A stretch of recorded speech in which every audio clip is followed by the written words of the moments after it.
Hello everyone, my name is Rebecca and welcome back to my Pixel Quest. We are continuing with our blind playthrough of Ace Attorney Investigations, and this is the second of several mega episodes that we're using to get to the finale of this game. So let us continue, and hoo boy, some stuff is coming up. All right, I since this is a big kind of, we solved something really, really massive. We're just about to go into another section of the game. I took that opportunity to have a little break, get some more tea. So, I'm refreshed. Bam, bam. Ready to punch my way through to the next part of the case, whatever that is. I don't know how much there is left, but, we've got to be getting there because we've done some massive things. But as I said, there's still lots of threads that are floating around. The photo, they've just pointed us back towards the hairpin, the hair stick things again. There's still a lot of stuff to deal with. So let's see where this goes. So it's midnight, the dawn of another day. Hey Pops, thanks a bunch. You've really done a lot for everyone all these years. Detective Bad, don't tell me today is the day. Yeah, it is. With this, I can retire in peace. Hang on. Is Detective Bad getting away with it? I mean, is he retired? This is my dream. Is he going to get away with it? Is the game not going to have him arrested for being part of the Yatagarasu, a criminal group for like however many years of not even just tampering, but I guess you would call it tampering with crime scenes. What? I hope so, but it's crazy to me. It was down to the wire, and we almost didn't make it. But we did it.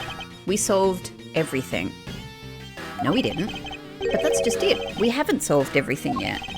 The ringleader of the smuggling ring the Yatagarasu, were chasing after.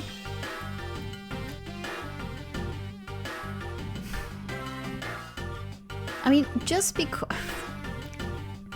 the Yatagarasu's quest was noble,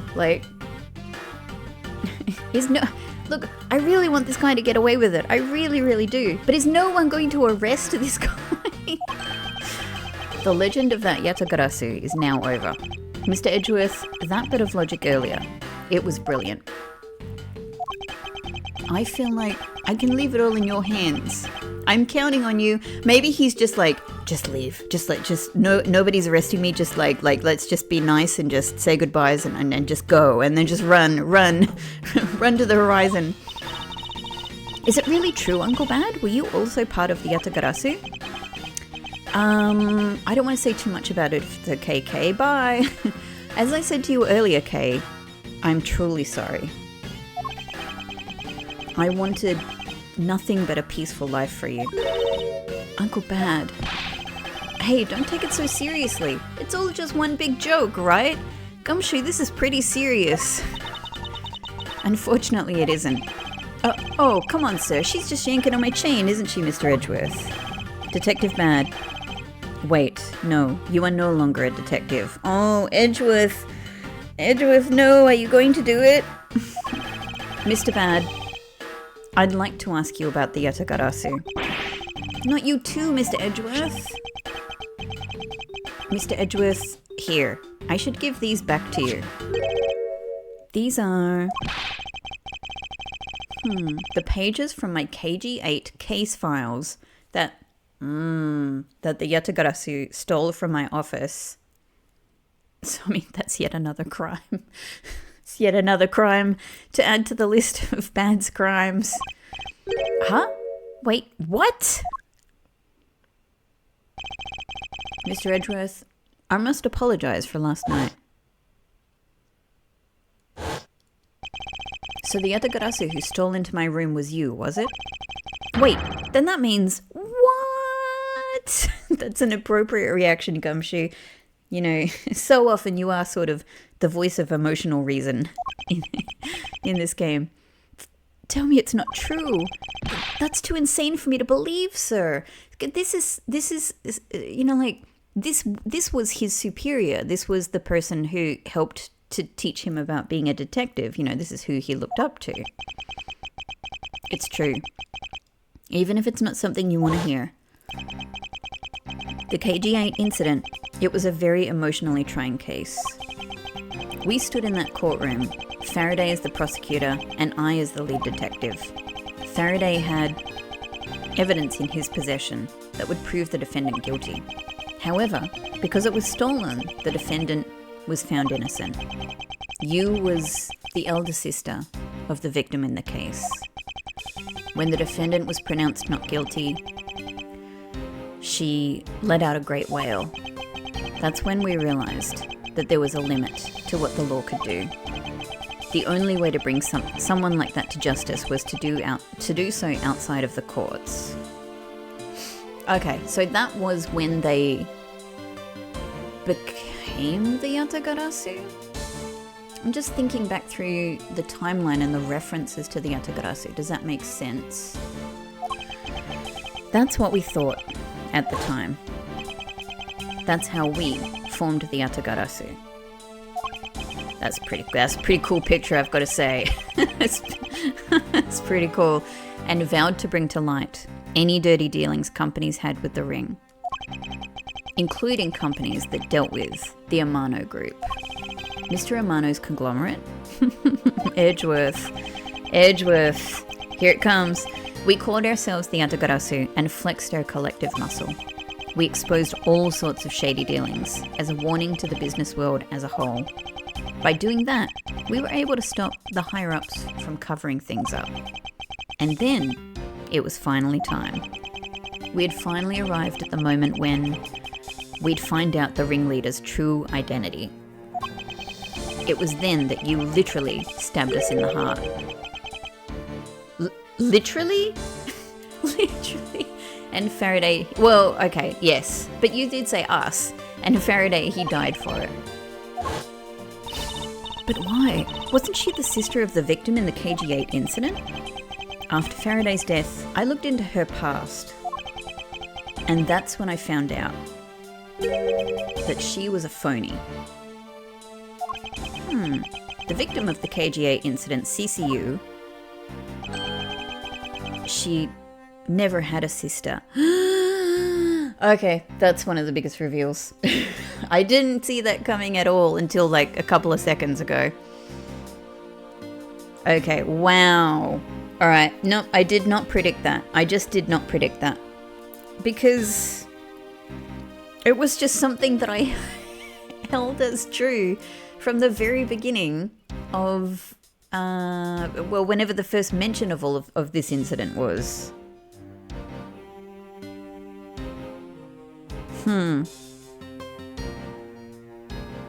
Interesting. What? What? Oh, sorry. The wrong tone. What? Then that means Shina wasn't the only fake name she used. Callisto Yu was another... But we know this. She already said that to us. I mean, to be honest, I should have thought about the ramifications of that at the time. Like, what does that mean for her supposed sister relationship? But I didn't. But she did tell us that Callisto Yu was also a pseudonym. From the very beginning, that woman was a spy sent by the smuggling ring. She said it herself. I was destined to betray everyone from the very beginning. Anyway, let's return to the real topic at hand. That was a very real topic. Mr. Edgeworth, this trump card that we stuck onto this page of the case file, please use it wisely.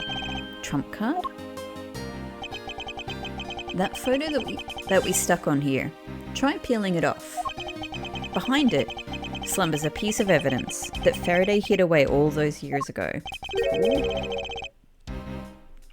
It's the mark of the Yatagarasu. But why? This is a directives card from the big boss. Take a look at the back.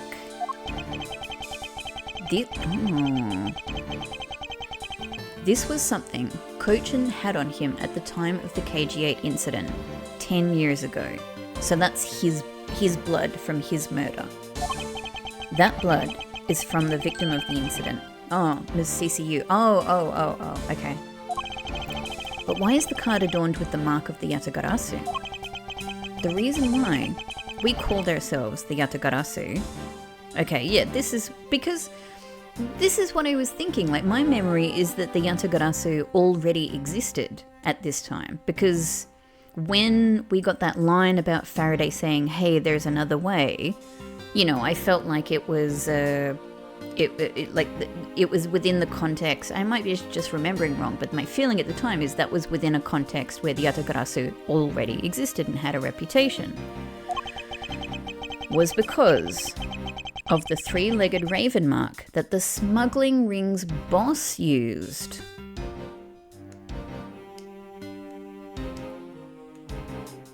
Why would you use the same branding though? Apparently, orders from the boss would come on these cards without fail. So then the question is, why does the smuggling ring use this mark? This is going to create some real confusion. The person who received the order was supposed to burn it immediately after reading it. And apparently it burns a bright green flame when set ablaze. So you mean the cards were written in Bubbly's ink? The fact that the card that Kochin was sent made it into Faraday's hand at all is nothing short of a miracle. We decided that whenever we stole anything, we would send a card along with it to the police.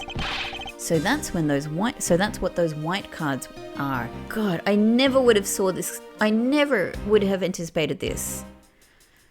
It's just not. This is just beyond my imagination to have thought of when we were like, why, what is this? Why are these cards different? Like, are there multiple people, working as the Yatagarasu? Like, I never would have made this leap. The great thief that used the mark, that only those within the ring would know, it was our message to the ringleader that we were only a few steps behind. Interesting. That's actually kind of cool. I like that. And one more thing, Detective Gumshoe. I'm entrusting this to you. This lollipop that I've been sucking on. Oh my god. Videotape. Hey, there's a recorder right behind us. I don't know if you see it. What is that, sir? This is what I was talking about earlier. During the KGA incident trial, Faraday had this in his possession. This important, definitive piece of evidence. But I thought it was stolen. How do you have it? The person who stole it from us 10 years ago was a man by the name of Ernest Amano. And he had it locked and hidden away for all this time. Oop, he pushed Edgeworth out of the way, but we forced him to tell us where it was finally, after the other day's kidnapping case. Faraday had obtained it once, but Ernest Amano had it stolen. This video... Don't come any closer, I'm warning you. This is the same video as the one Mr. Portsman was trying to conceal from me. Yeah, way back then. Yeah, it would seem that even he was caught up in the ring's web. Amano was preparing to take on the boss someday. Oh. And the video was his insurance. It's just everyone against everyone. Everyone is like every group has a double agents and jeez. That's where the prosecutor comes in. He was to retrieve the video. On top of that, he was apparently instructed to sneak into your office and steal the trump card. So that's why he was looking for the old case files. You saw it for yourself, right? The card that told him to preserve the evidence. Then that card was not the calling card of the Yatagarasu, but rather a directives card from the ringleader to Mr. Portsman. The two pieces together make for a strong weapon for whoever holds them. The evidence Mr. Portsman thought to withhold from me, and the one that you stole from my office last night. Both pieces are illegal, and for me to use either one is, whether you use them or not, is up to you. But they will be of help to you when you take on someone who is above the law. Is the boss one of those who cannot be brought to court that Mr. Faraday spoke of? Detective Bad, there is no limit to the law, for it is the people who determine the limits to them. You still insist that, even now? You really are something else. Ooh.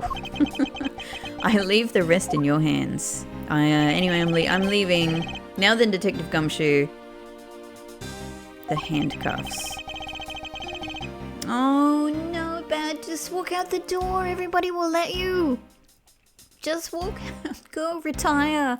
Retire. Retire, my friend. Just run. No one will chase you.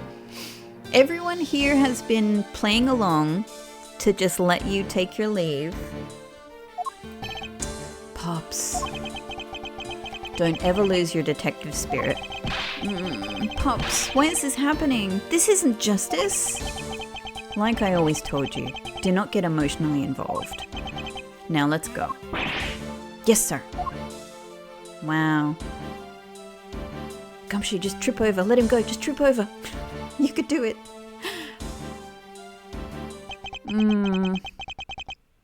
Is this really the end of a legend? Wow. And we get another to be continued. Huh. Wow. There is so much I was not even close to closely, on the trail of whatsoever.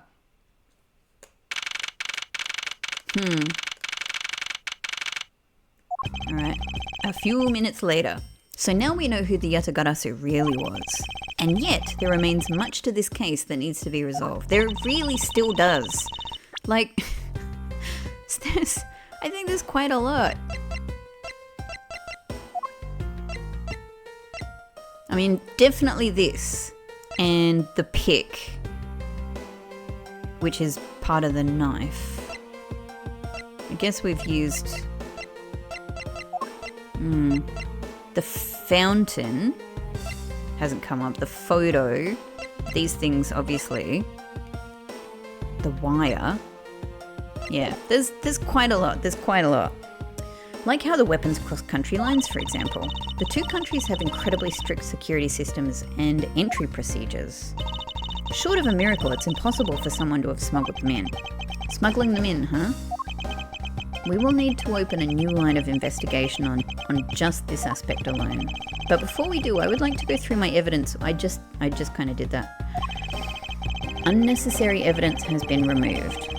Remaining evidence has been rearranged. Hey, there's a VCR here, sir. Yes, very good point. I hope none of the things I pointed out have been removed. Alright, guitar pick, plants, fountain, photo... wire. Yeah, we're all good. Oh, I can look at the tape. Hang on. Hey. Good idea. Good idea, me. It's a really nice colour. This blood belongs to Detective Faith, who was killed in my office by Mr. Portsman. Oh, yeah, buddy. Sadly, it would appear that he was partnered with anyone but a good prosecutor.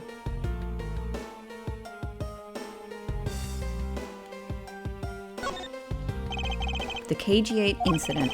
This was the case in which the unwitting CCU was murdered, when she was to expose the connection between the Amano group and the smuggling ring. This was also when the group, the Yatagarasu, was first formed. Are the events of this case connected to that case from 10 years ago somehow? Ah yeah, so that's the other thing I was totally wrong about, that the Yatagarasu didn't exist before that happened. Now we can see what's on that tape Detective Bad gave us. This piece of evidence from the KG8 incident, hidden from sight for 10 long years. So, I mean, the thing I remember about this tape, I think I remember about this tape, is that this is what the original accused saw that made them suddenly change their story. I just know that this is related to the current case somehow. Detective Gumshoe, if you could please play the tape for us. Sure thing, sir. He's always got some spare enthusiasm.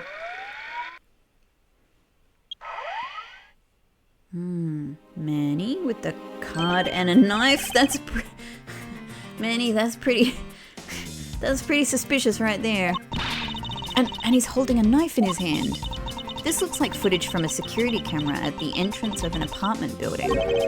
An apartment building? How do you figure that?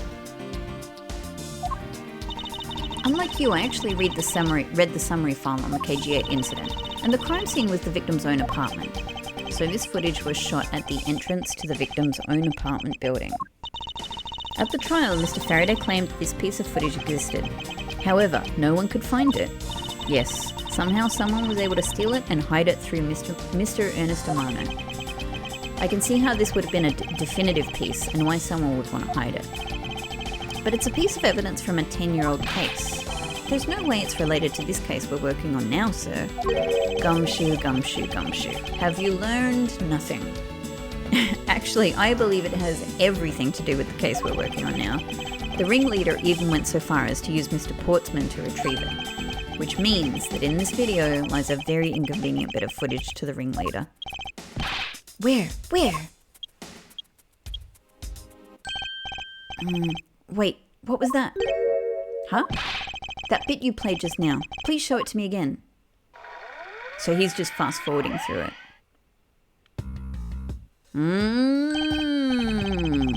This car. This is something we cannot overlook. Is that the Kurdopian flag? Because this... Yeah, that makes sense, right? So they drop him off. This car. This is something we cannot overlook. Why is that, sir? Look here, Detective Gumshoe. The most obvious thing in the picture. Take that! This is the national flag of the Principality of Kordopia, and boy did they make a huge mistake driving such a conspicuous car and parking it right in front of the door. And because it has the national flag on it, we know this to be an official government car. But the question we should be asking ourselves is, why were they so sloppy as to do this? Why did they make such a mistake? What was a government car doing there? Well, it's been a little while since we've heard from you, Alba, and I have to say, you know, you continue to look pretty suspicious, especially since you haven't really been around very much, you know, in a lot of the investigation, and now suddenly here you are. Ah, Ms. Von Karma and Mr. Edgeworth, so you were here all this time. Can I show you a picture of some passion fruit flowers, and can you tell me about these sticks? Ambassador Alba, thank you very much for continuing the investigation, even at this time of night. If only I was even a tiny bit more careful. This tragedy would never have happened. I am truly sorry. This wasn't your fault, sir. This had nothing to do with how careful you were. You idiot, Kirkus, you couldn't chase after a simple thief? Now then, let's get down to the real reason why I came looking for the two of you. I would like you to put the investigation on hold for a while. Can you do that? I was just about to talk about how suspicious everything you were doing was. This is the most suspicious thing, Alba. Excuse me? What I was going to say is, you know, like about how, you know, how over the top, like self-deprecating he is. Like, that's always made him suspicious since the very beginning. I heard you've apprehended the thief that turned this embassy upside down. And we're in the middle of an event celebrating our country's reconciliation. We can't exactly have the police and detectives walking around here forever. You're scaring the visitors away. So I hope that you can understand how I feel. But we must finish our investigation and resolve the remaining issues. Why don't we leave the rest to the Alabastian and Barbalese police? Ambassador, we are so close. Just a little more and... Ms. Von Karma, I'm afraid I've made up my mind. And without my permission, you can't proceed with your investigation anyway, right? Dude, we've already been through this with Mr. Amano, and look where he is now. So you are just putting a huge target on yourself. That's true, however, as he said at the very beginning, this area can be considered to be Alabastian soil, in which case we are nothing but foreigners in their land. Is this really where our investigation ends? Never. Just never. Never. It's never. It's not going to end here. Even if we did get kicked out, we'd find a way. Shifu! We found Mr. Edgeworth, sir. Shifu, this way. Lang is now going to be our fast and firm ally. Yo! Which is pretty cool. Oh, don't put the glasses on when I just say that you're pretty cool. Don't put them on. Agent Lang, you're back on the scene rather quickly. If I laid back and took a break, I'd lose the scent of my prey, Mr. Prosecutor. Agent Lang, why have you returned? Because I have to solve this case no matter what. Well, I'm sorry to inform you. And don't take this the wrong way. I don't suspect you personally. However, a member of Interpol was just found to be a thief, and so... Under these circumstances, I wish to put your investigation on hold. After all, I believe our own police can handle things from here. They are quite capable. Someone's going to have something up their sleeve. At this rate, our investigation really will come to a close.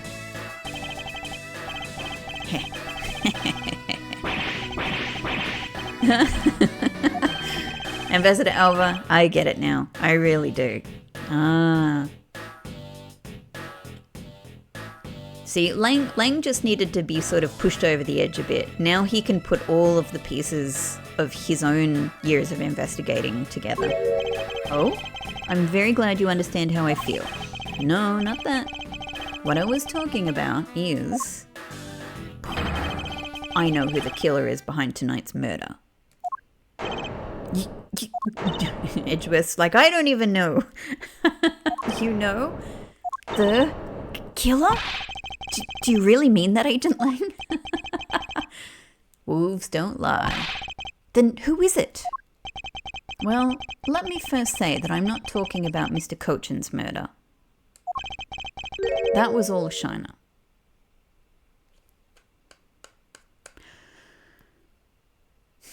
But she did say that she didn't kill anyone. Langzi says the truth, you know, like not that she wouldn't lie, but you know what I mean? She did say that. Langzi says the truth lies not at the exit, but rather shines outside the maze itself.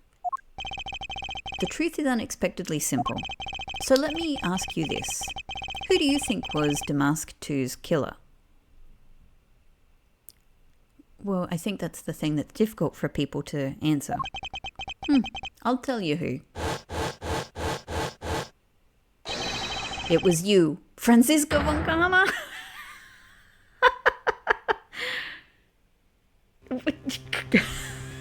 Oh man, she gonna give you a whipping.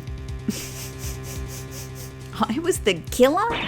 Hey, wait, but that's impossible. Yeah. Although that whip is actually quite. You fool! Ow! Hold your tongue in that ludicrous remark you were about to make. Agent Lang, are you seriously accusing her of murder? Is this a pretend accusation? Yeah, I am. He doesn't appear to be joking. Hey sis, I remember that just before Ambassador Alba went to give his speech, he called you into his office, right? Yeah, he did. But what does that have to do with anything? So is he falsely accusing... I think he's smart enough and savvy enough at this stage to falsely accuse Francisca in order to pull the information he needs, probably out of Alba, I'm guessing.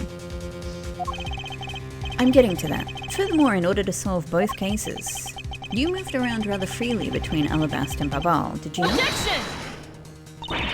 And where is your evidence that I am the killer? I was just getting to that. Trust me, I'll show them to you in due time. I'll show them to you in due time. So is he talking about the hair sticks? Ambassador... Excuse me. Ambassador Alba, in order for me to bring this case to a close, I think he's just trying to pull information out of Alba. I'll need to inspect your office one more time. Will you grant me permission? Because he needs the permission, so he needs to make it look like, yeah, he's doing Alba a favor here. Alba, if you were smart, you would say no. With things as they are, I suppose I don't have much of a choice, do I? You silly man. Good, then let's move out. Oh, and don't even think about running away, sis. My pack will be keeping a close eye on you. You can bet your bottom dollar on that. As if I would have any reason to flee. But just so we're clear, your logic had better be sound.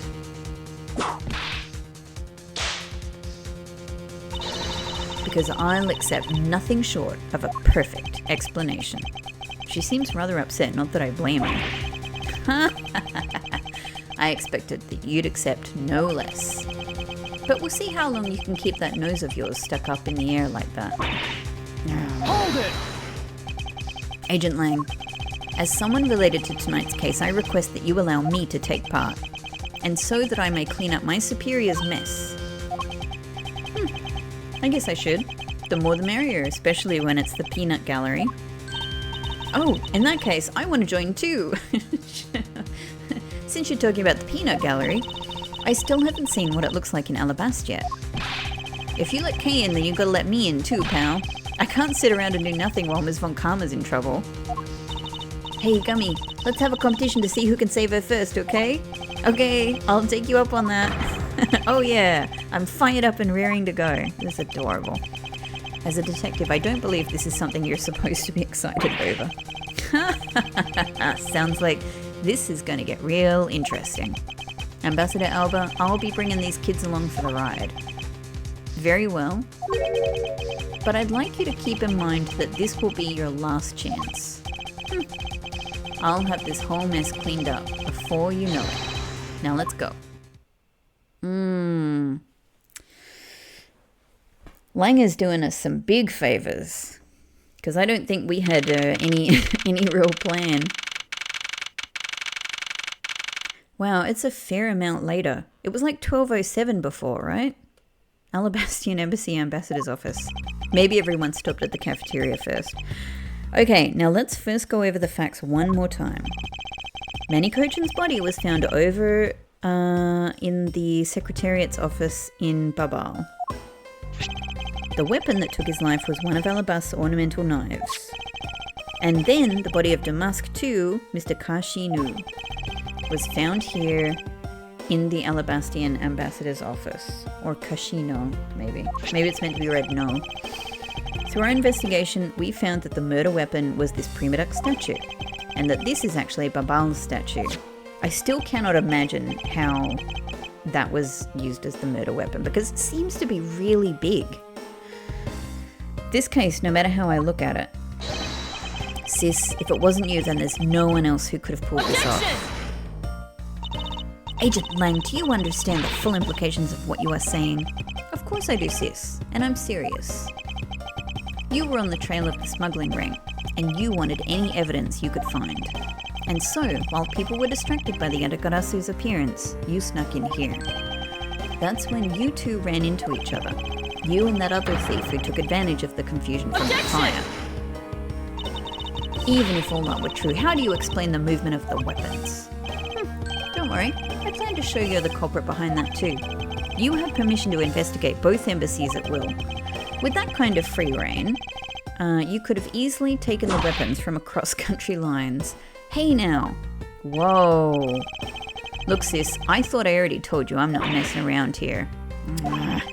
This case isn't directly tied to the smuggling ring, but Shina certainly is tied to the smuggling ring. He is right in saying that she is a member of the smuggling ring. That was a funny little sequence. However, the connection between this case and the ring, could it not be deeper than what any of us can imagine? I mean, I guess it's, you know, I guess what's being implied potentially is that, you know, it involves the, you know, these two countries and the future of their reunification and all of that.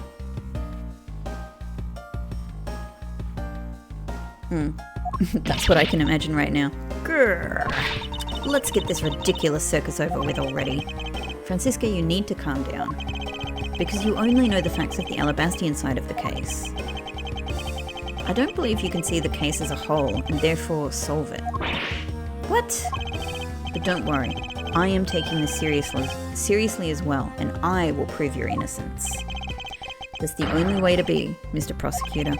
But can you come up with anything else that can top my hypothesis? Yeah, he needs you guys, to work as a team here. Good cop, bad cop. Good lawyer, bad lawyer. Of course, your explanation has to solve the mystery of the moving weapons as well. Of course, and I will. Let us now delve into the truth behind the murder of Damask II. You do understand, don't you, Miles Edgeworth? This isn't just a confrontation against Agent Lang. If you can't figure out how the murder of Damask II is related to the smuggling ring, then it will mean the end of our investigation.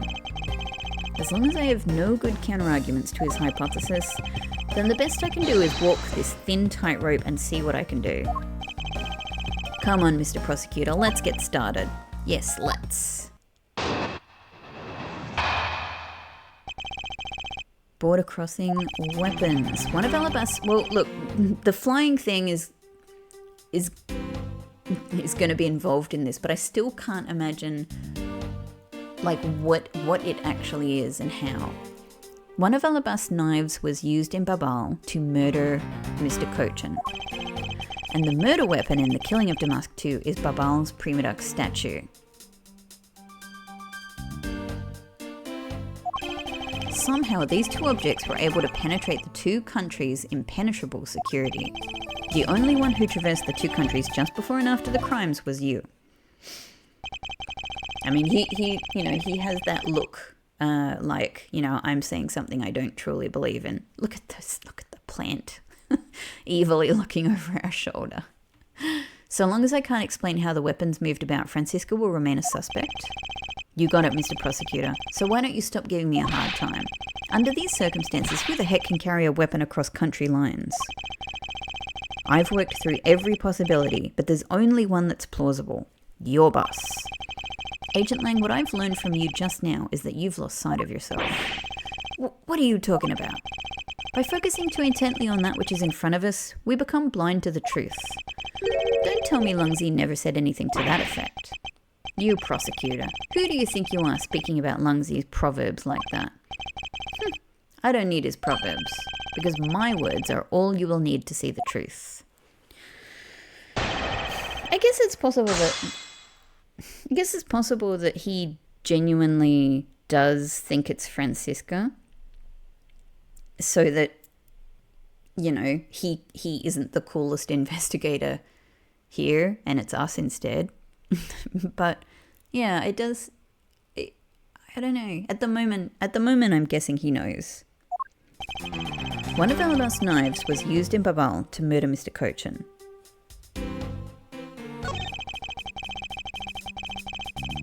And the murder weapon in the killing of Damask II is Babal's Primadux statue. Somehow, these two objects were able to penetrate the two countries' impenetrable security. The only one who traversed the two countries just before and after the crimes was you. Alright.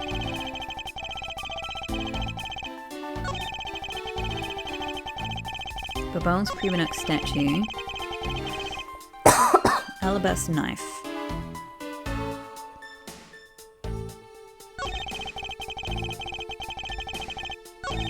Somehow these two objects were able to penetrate the two countries' impenetrable security. Let me have a look at what I've got. The blade is definitely Alabastian. Was this carried across country lines?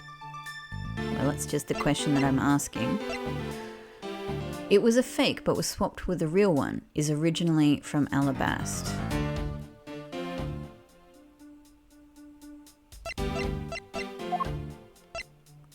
Used to be real, but has been swapped with a fake from Babal.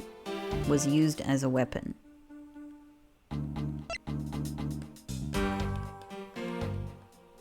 don't think that these things are coming into... Photo taken after the first fire on the 4th. But we don't know anything about this photo yet.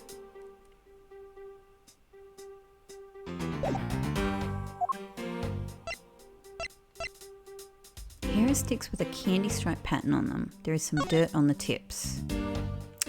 Oh, well, hang on. Is there anything to look at here? Oop. The design of these things are rather eccentric for hair sticks. Huh? Really? Yeah, also there's way more eccentric hair sticks, whatever you call them out there. Well, if they're that strange, what should I do with them? I have to say these are by far the most bizarre hair sticks I've ever seen. You must be kidding, Edgeworth. There are so many more things that are far more elaborate than this. In any case, Kay, there's something I've been meaning to ask. How exactly do you stick that hair stick of yours into your hair like that? That's a secret. Curiouser and curiouser. Yeah, surely we can look here. Hey, take a look at this, Mr. Edgeworth. There's dirt on here. It's totally ruining the beauty of the hair stick. I suppose. Why is there dirt stuck on the end of a hair stick in the first place? I guess that's it.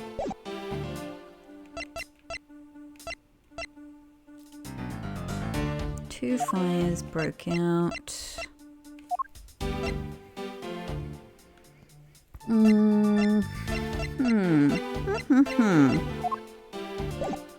What was the next one? The only one who traversed the two countries just before and after the crimes was you.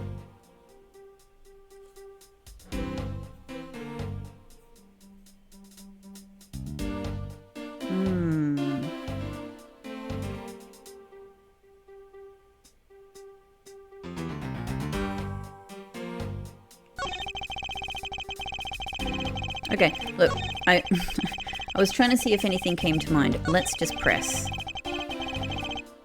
Hold it!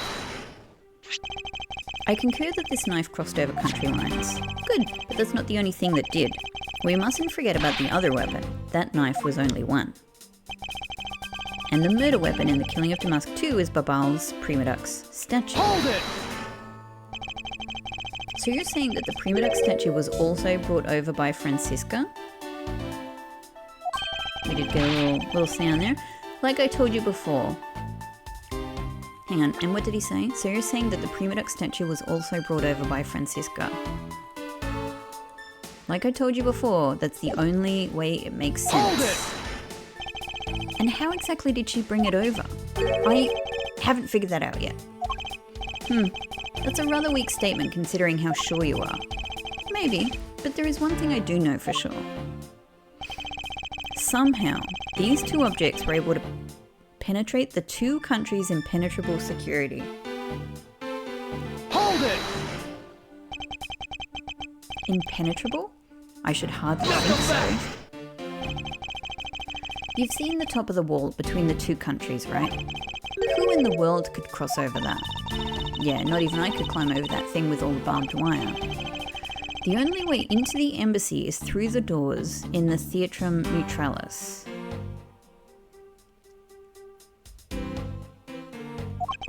So the only way for the knife and the Primadux statue to traverse the two countries is through those security camera equipped, well-guarded doors. I mean, like, my thought on this has always been the cart, but it's not as if we don't have anything that even comes close to pointing towards that. Like, there's nothing related to that. Nothing. The hot dogs? No. There's nothing at all related to any of that.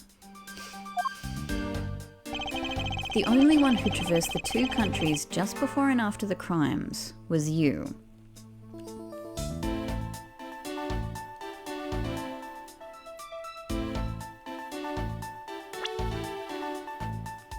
Alright, let me look again at what I've got.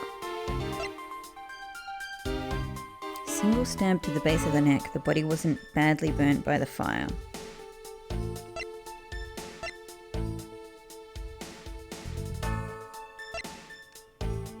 It was a fake, but was swapped with the real one. It's originally from Alabast. Stole this from the embassy 17 years ago. It is also a knife. The blade is definitely Alabastian. Was this carried across country lines? Docs related to the smuggling of the ink. Surely not that. It's got nothing to do with... It's not this. It's not this. Used to be real. It's so weirdly phrased, used to be real, but has been swapped with a fake from Babal. Was used as a weapon.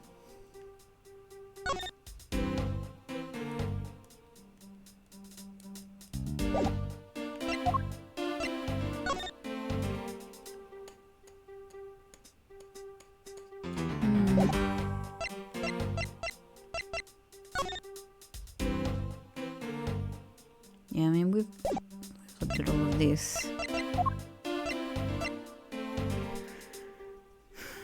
Something is coming. Something is coming with these flowers, but I don't think it's this. 2 large flowers in bloom. The vines are supported by stakes and are still growing. Request to steal the Prima Duck statue. Handwritten matches that of Manny Cochin. So hang on, maybe this, because this is like. Yeah. Objection! No? Because I thought this would be like, yeah, the thief. Okay. Knuckle back! Nope. Nope. Well, that was my best guess so far, obviously. Which is the point in contention?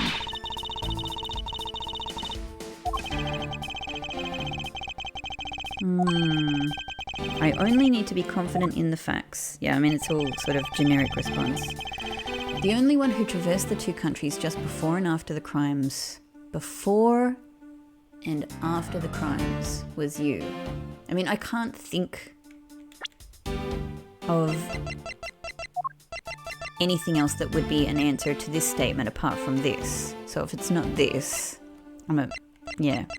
I don't know. I don't know what else to... I don't know what else I would try here. This is not it. This is... These are older. The first fire... The second fire... It doesn't really have any relation to this... Photo taken after the first fire on the 4th and 5th floors.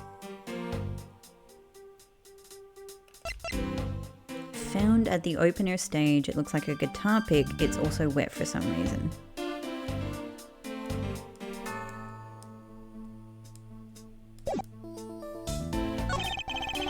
Somehow these 2 objects were able to penetrate the 2 countries' impenetrable security.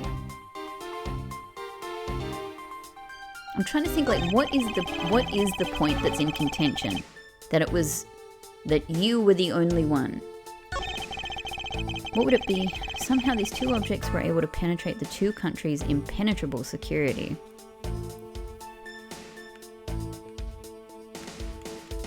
Like, more than these 2 objects?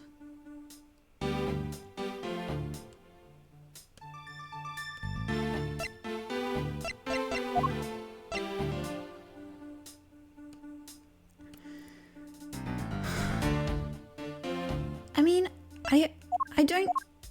This doesn't seem like it, but if the point of contention here could be that it's more than 2 objects, are we counting the other statue? Objection! Oh, what? I don't even really follow my own logic here very well. Agent Lang, those 2 items are not the only... Yeah, okay, so it was that. These 2 items are not the only 2 to cross the border tonight. Oh? Damask 2 was killed with Babal's Prima Duck statue, yes. But if that's the case, then tell me, where did Alabast's Prima Duck statue go? To Babal. Precisely.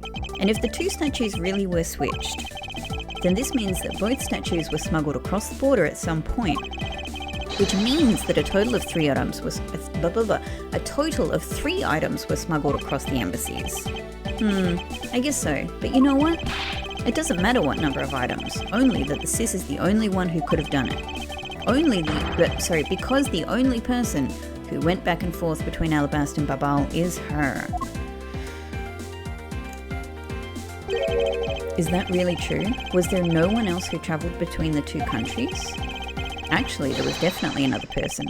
One who paid a visit to both sides of the wall. Objection! Me? Is that really so, Agent Lang? What a lousy time to try and bluff your way out of this. I checked out what the guards said, along with the security camera's footage. You're not going to overturn my hypothesis that easily. But suppose there was some other way, other than through the theatre doors. I'm trying to think like what the 2 things we saw are implying. What other way? The other entities that managed to cross the border unharmed. If I pointed out, it would open up a whole new possibility.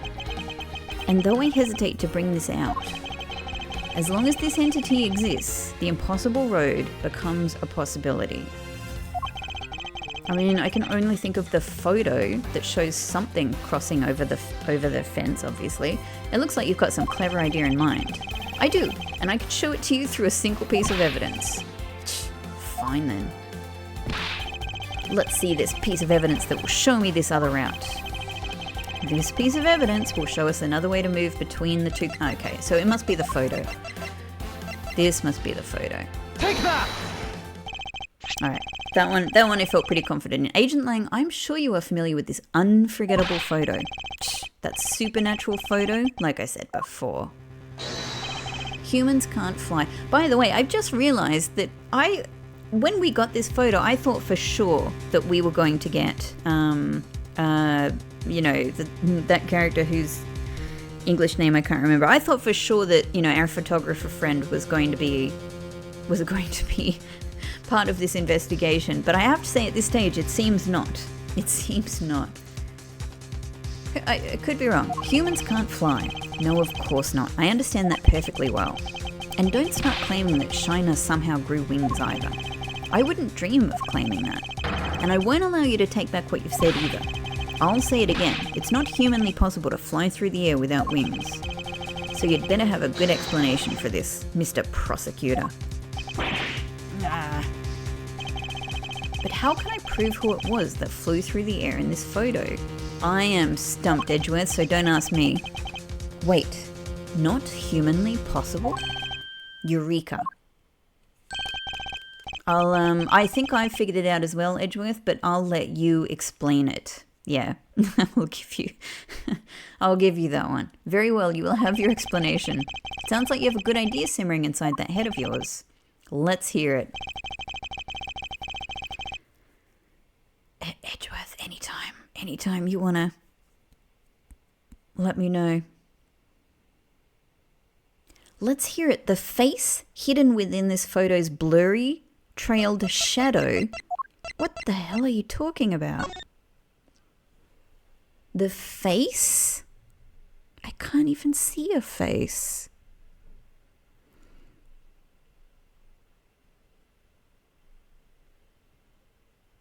Blurry, trailed shadow.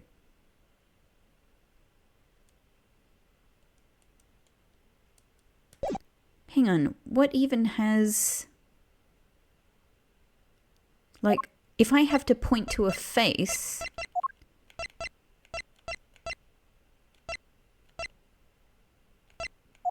Are we just saying it's the statue? It's not Manny. It's not a human corpse. So are we just saying that this is... I guess if I turn my head sideways, is it just that it's the statue being like somehow propelled? This huge, heavy statue. I guess it does have the sort of the wings out the side. There's nothing else that has a face.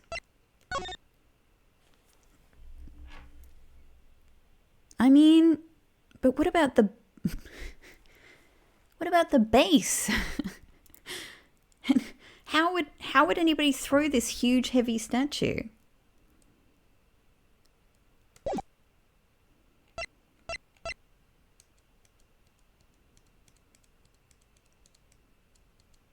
Well, this is the one from Babal, so I guess they mean Take this. that! Naturally, the shadow is the third smuggled object, the Primadux statue replica. Wow. You can't be serious. I'm with you, Lang. I'm with you. The Yatagarasu, or rather Callisto Yu, dressed as Agent Shiner, was inside Babal. She dressed the replica She dressed the replica statue up in clothes and launched it through the air. What are we talking about? What clothes do you mean? Hang on. It says that I'm meant to recognize a face in this. I cannot. I can't zoom in. Like, what are you doing? So it's got... What clothes? Knuckle back! Yeah. Mr. Prosecutor! You left out a very crucial bit in your explanation. I know I did. She launched it through the air? And how exactly did she do that? He is literally baring his fangs at me. But he has a point. How exactly did it move through the air like that? I mean, this has been my problem the whole time.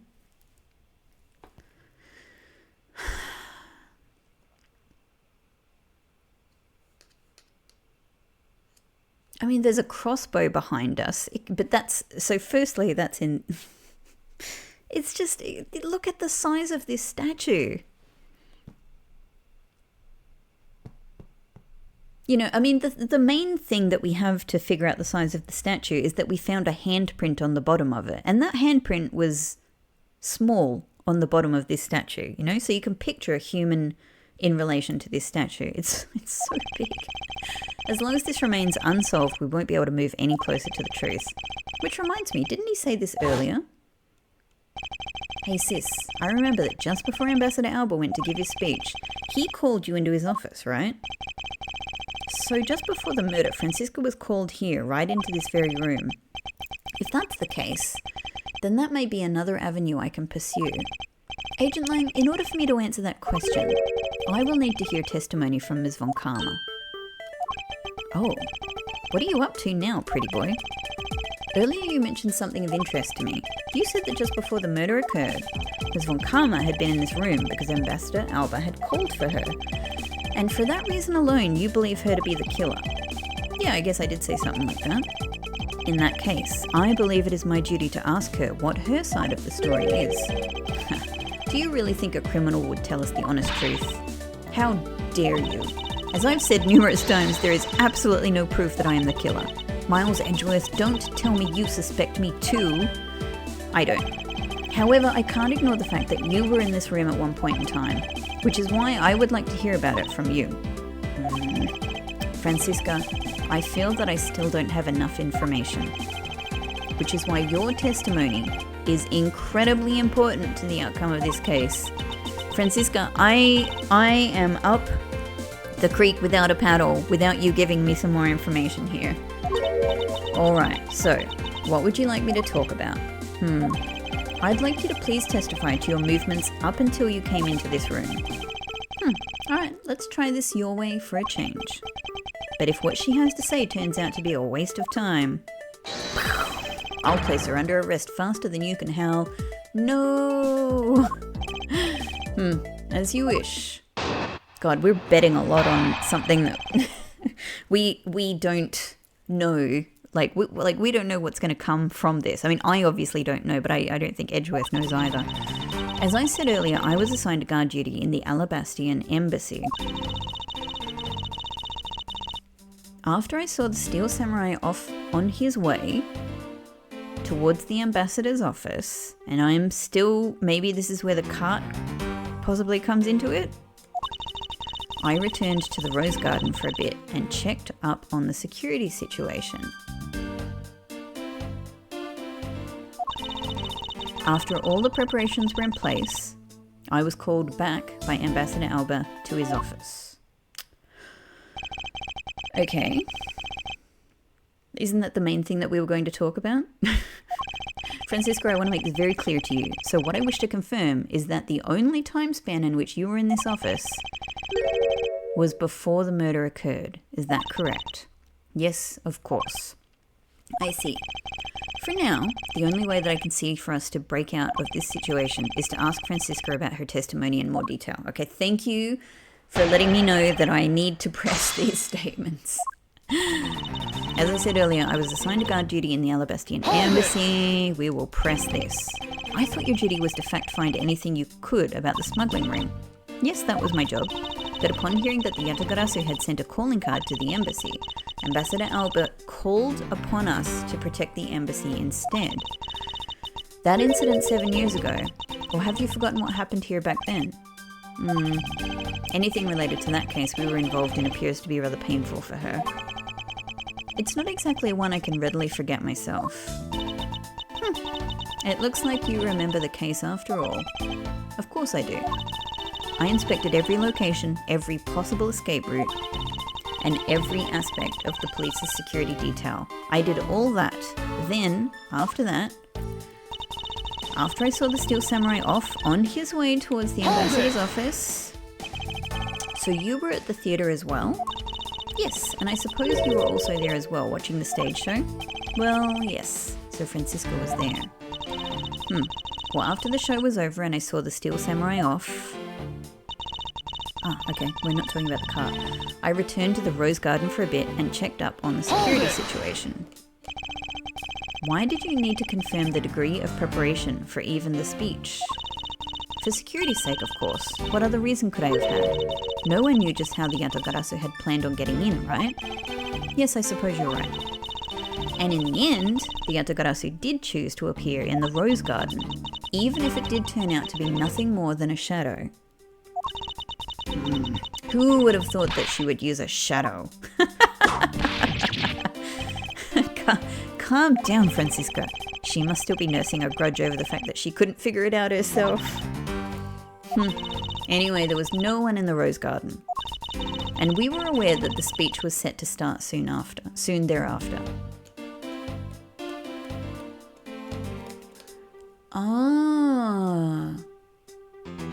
I've been trying to think, like, what is the angle here? So did Alba call Francisco,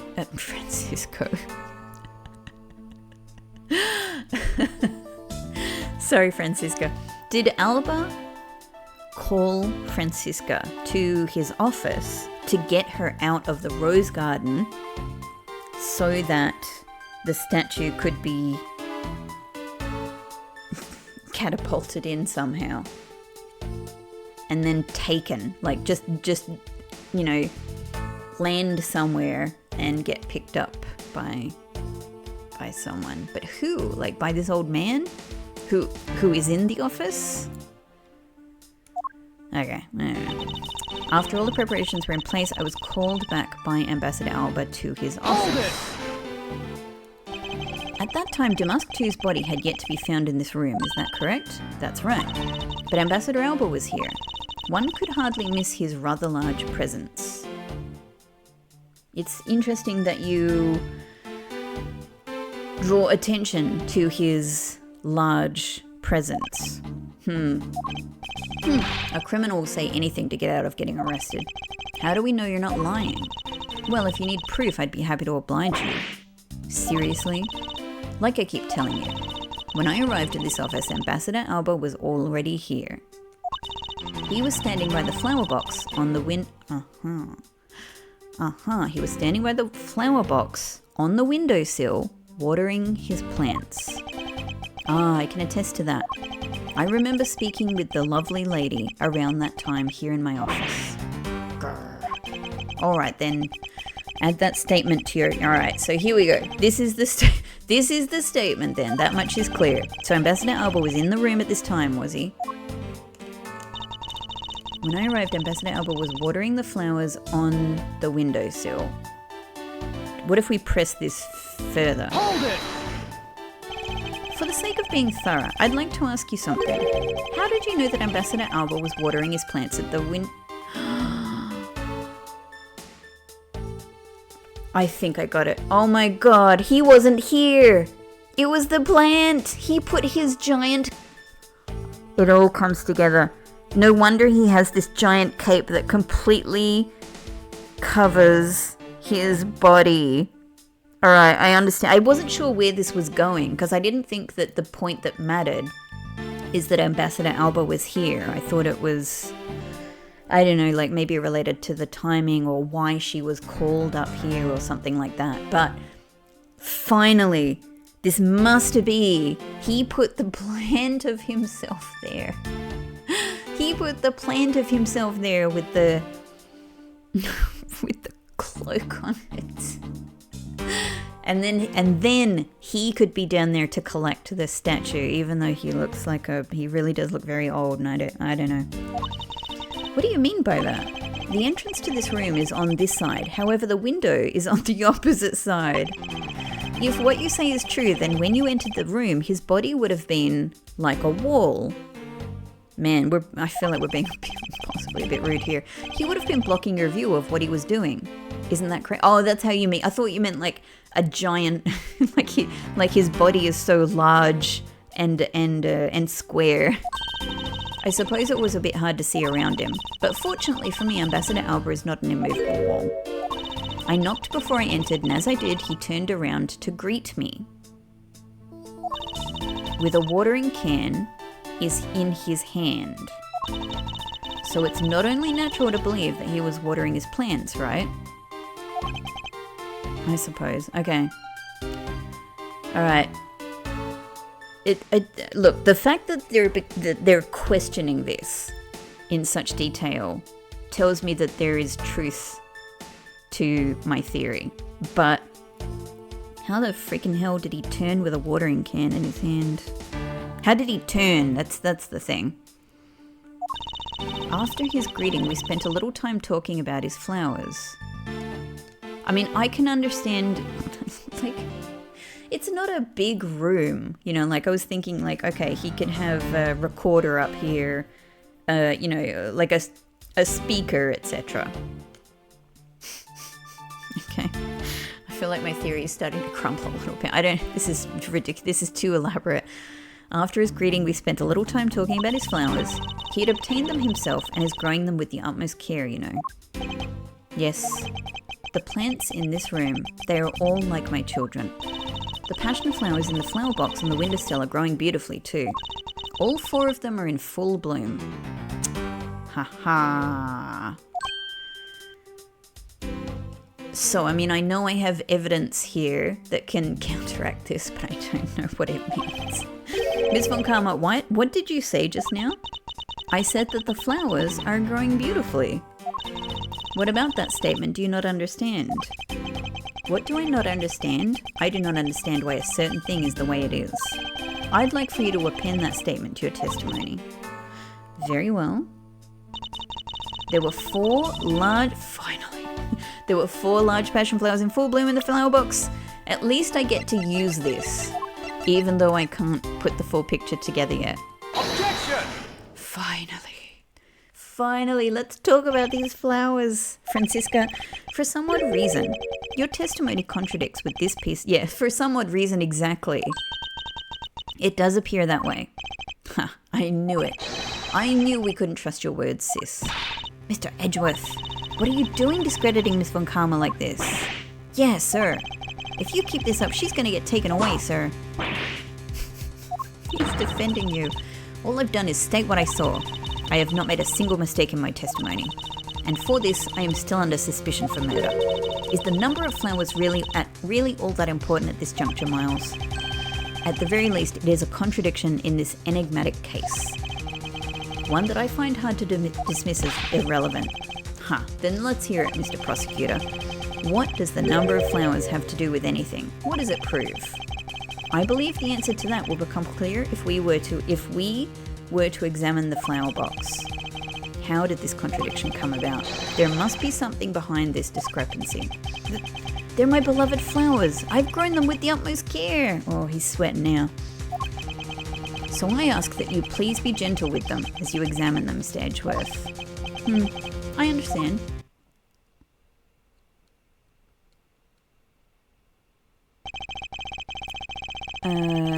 Yep.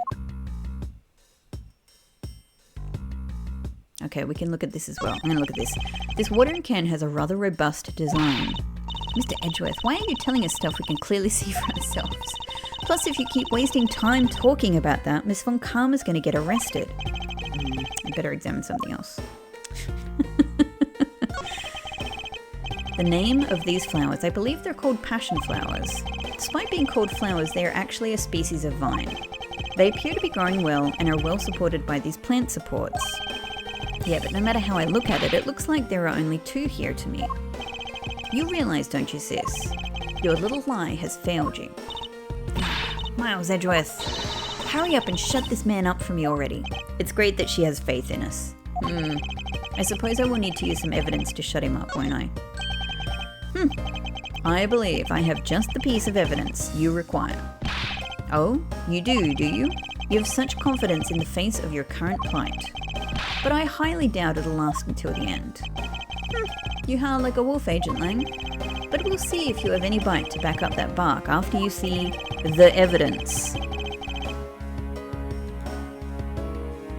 Oop. It's just because the menu lags before it comes up, so I have pressed.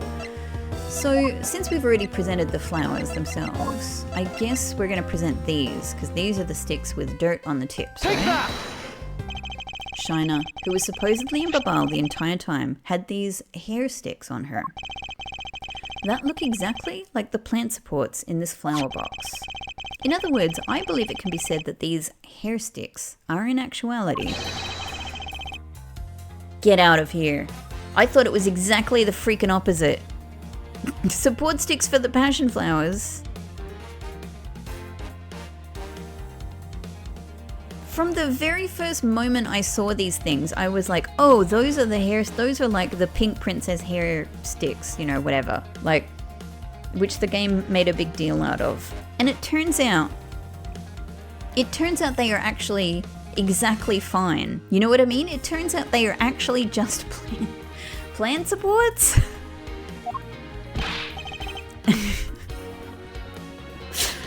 One of the most suspicious items in the game that I've been waiting for such a long time to come back. And it actually just, and obviously they are suspicious, but not for the reason that I thought. And so what? Is this really all that important to the case? Of course it is. It means that we found yet another item that was smuggled between the countries tonight.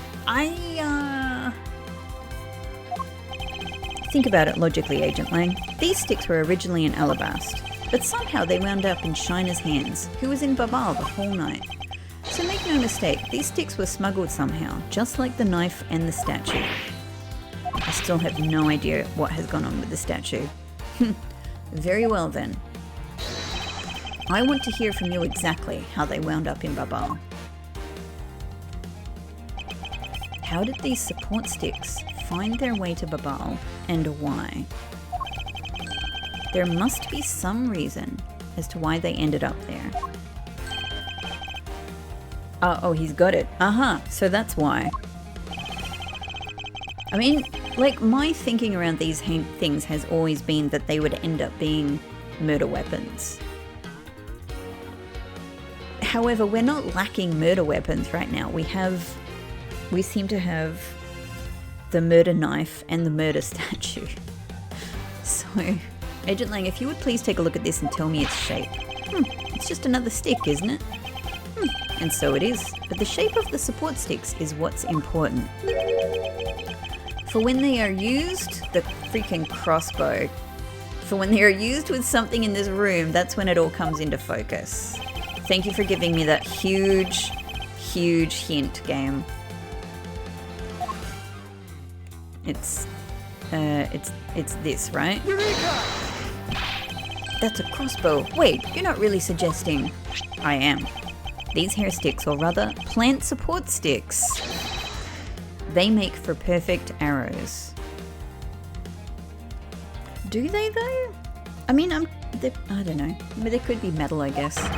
I've done it. I've found the common thread that connects the two offices.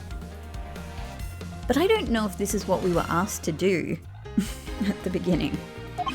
Like, we've made some vague connections, but this thread has yet to be completely untangled. Even using the arrows, how does this explain how the statues were transported? Yeah, exactly. We've made some other connections that sort of... but we haven't brought them back to where we were, like the question we were asking. Furthermore, who could it have been who fired these sticks as arrows? There must be a common thread that ties all these things together. I mean, Alba could have fired them. Mr. Prosecutor, hold up a second. You do realize what happens when you tie a statue to an arrow. Sorry, a statue?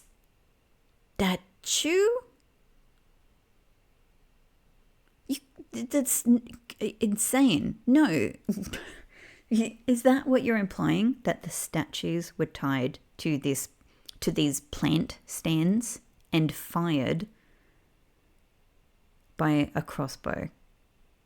The statue... how heavy is this statue? They don't fly at all. You're right to be angry, Lang. I feel that angry. I feel that angry about this. So Baba's statue was draped in the Yatagarasu's clothes. The Yatagarasu's clothes? Which clothes? And then shot over here. Even if you fired the arrows from this side, they wouldn't go far with a statue tied to them. I don't think I need to tell you that the Prima Duck statue didn't sprout wings. You're a realist after all, aren't you? Man, I feel like that cart was a much simpler explanation. The Prima Duck statues didn't sprout wings? Of course they didn't. Glad you understand. I feel much better already. I was afraid for a second that you were unaware of that crucial fact. It's only crucial because you're under the belief that wings are necessary to this equation. What? You need to free your mind a bit more and let it fly like a bird on the wing. I don't think I can free my mind enough to get there.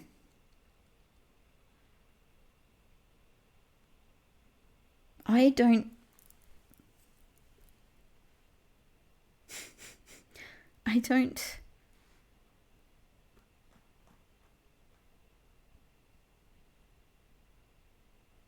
can't think of how a large heavy statue like this gets thrown over that wall. I just can't, even with a crossbow. The Prima Duck statues flew, but not on a wing. Allow me a bit of your time and I'll explain this mysterious phenomenon to you.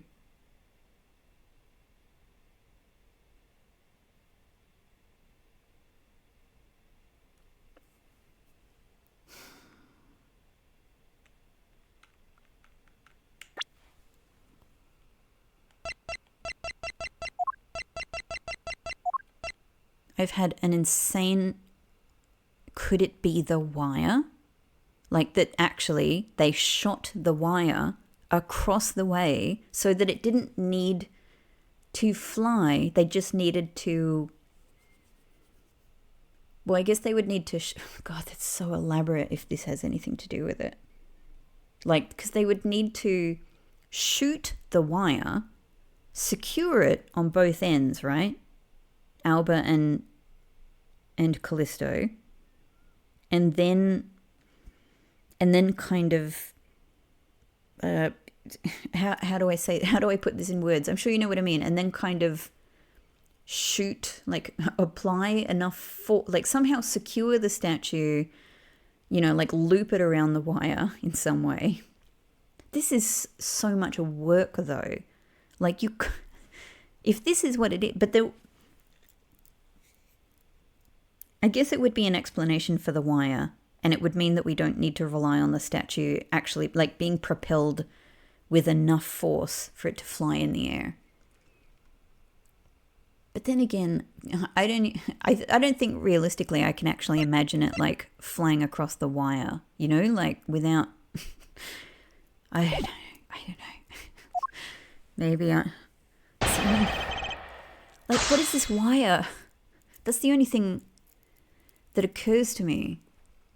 That, like, rather than like if you're coming up with something, because we have this photo. If that photo is supposed to be the thing, it is flying through the air, but we probably wouldn't be able to see the wire in the photo. So Baba's statue was draped in the Yatagarasu's clothes. What clothes? Because, all right. I'm thinking back to, I won't say what it is, I won't give details. I'm thinking back to a different game, a previous game, a previous Ace Attorney game, where there was a similar sort of dynamic in some ways. You probably know, if you know it, you know it, you probably know what I mean. In that case, the fact that something was dressed up in clothing was very significant, because the photo that was taken of it very much looked like the person in question, but was not. I'm trying to be as abstract as possible. I'm sure if you've played, you know what I'm talking about. In this case, this photo is just a blob, so it's not even like it's not as if like we have all of these accounts from people saying, wow, I saw the Yatagarasu fly from one window to the other. So that's why it's been a mystery to me, why they're like, why is this in the Yatagarasu's clothes? What do you mean? And I can only think to make it look like it's the Yatagarasu. What even are the Yatagarasu's clothes? Even if you fired the arrows from the side, they wouldn't go far with a statue tied to them. I don't think I need to tell you that the Primodoc statues didn't sprout wings. You're a realist after all, aren't you? Okay, I don't think that's the statement. Let's press this. But we are in agreement that an arrow by itself would reach the other side, correct? But just the arrow by itself is pretty meaningless, don't you think, Mr. Prosecutor? Because the things they wanted to smuggle were a lot bigger than nothing. No, that's not necessarily true. What? What I need right now is not further discussion of my conclusions. It's the launching of my conclusions. What the shooter wanted to launch with the crossbow was not the statues themselves, but rather something a crossbow can launch that can be used to move the statues. Oh, okay. So I'm just thinking this is actually on like the 4th or the 5th floor, isn't it? And it would be going down to the 3rd floor. So there would be that. You would have some significant, a significant enough slope as well. If it wasn't a statue that was tied to the arrows, then what did the crossbow launch? Okay, I think it's the wire. I think it's the wire. Objection! Yes.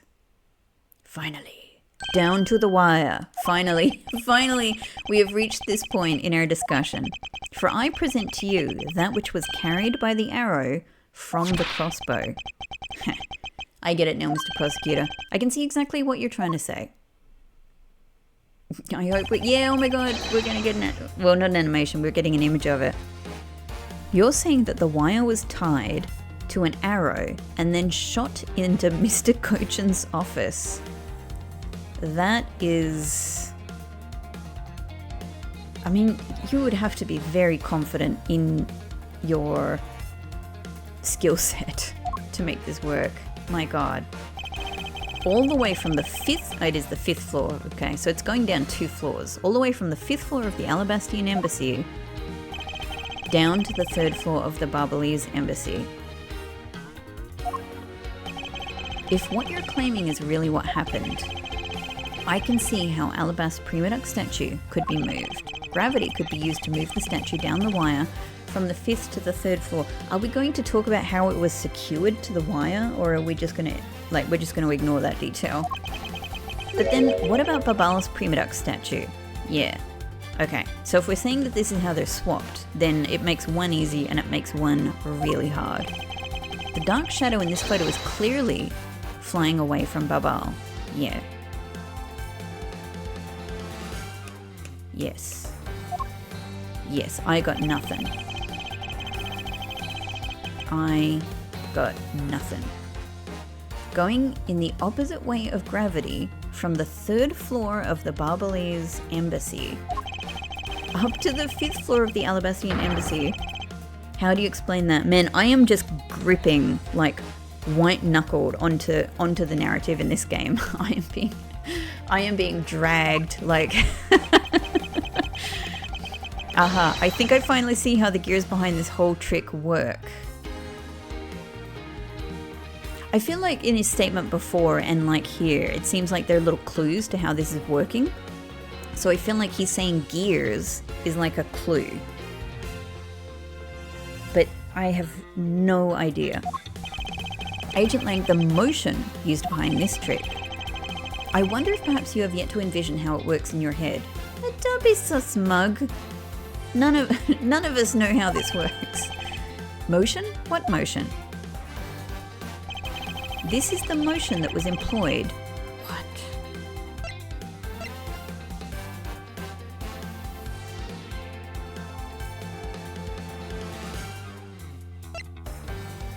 Hang on, what do you mean? Bungee?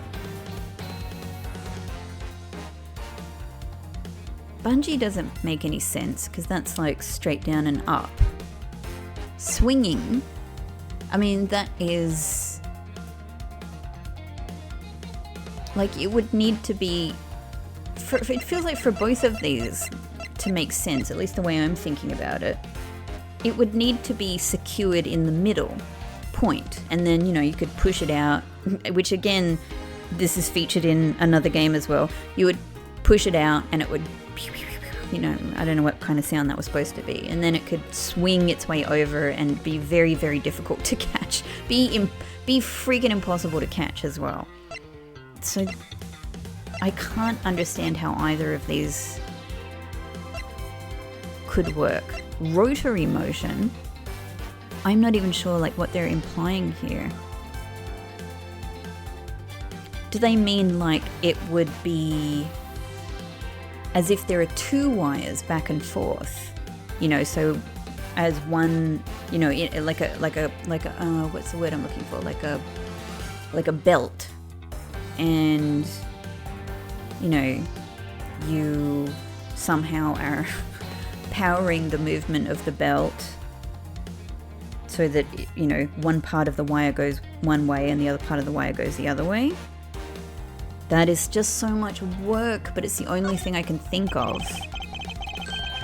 I believe it was done via rotary motion. If the two statues were transported simultaneously, but you need two wires for this. Simultaneously? Get real. The statues would collide somewhere along the way. Objection! Did I ever say that there was only one line of wire between the two offices? Well, Edgeworth, you're really making this up as you go, so okay, it is like a belt. If you shot an arrow with the two ends of a wire tied to it,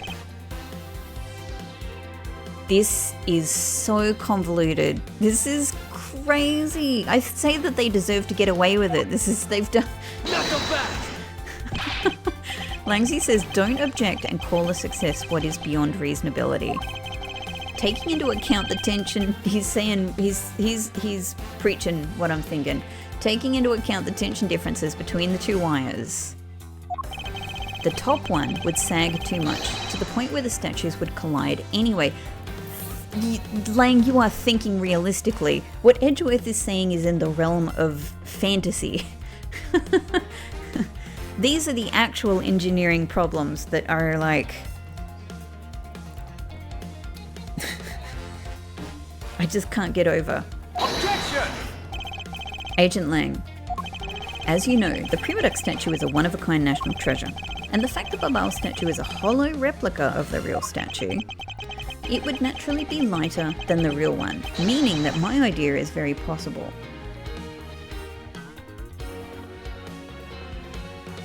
But what are these wires turning on? Because they would still need to be secured. They would still need to be secured in a way like that would hold them in place and let the rotation occur on the end. If you know what I mean. Like she says, how? Here is what I believe happened. Please tell me, Edgeworth, please.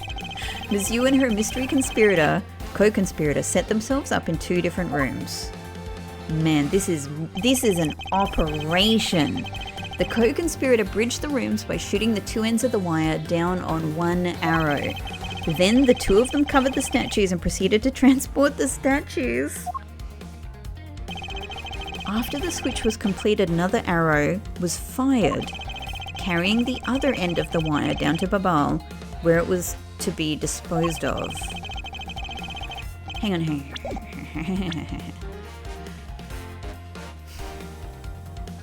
Miss Yu and her mystery co-conspirator. Okay, so Miss Yu in Babal, co-conspirator Alba in Alabast. Alba shoots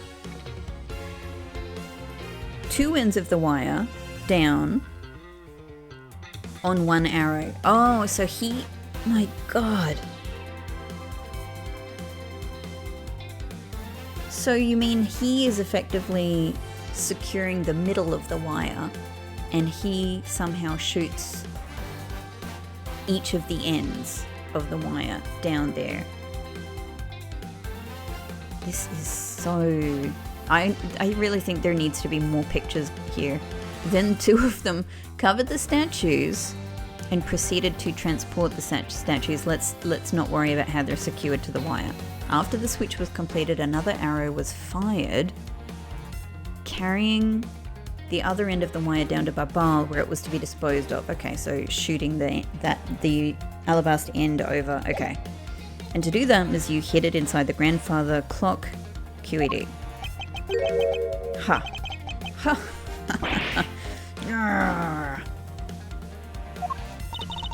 This proves it, right, Agent Lang? That I'm not... This proves it? This is so... We could spend... like hours in court on this. Not yet, sis. I still haven't had my dessert yet. Right, Mr. Prosecutor? The proof is in the pudding, as it were. Pudding is a nice dessert.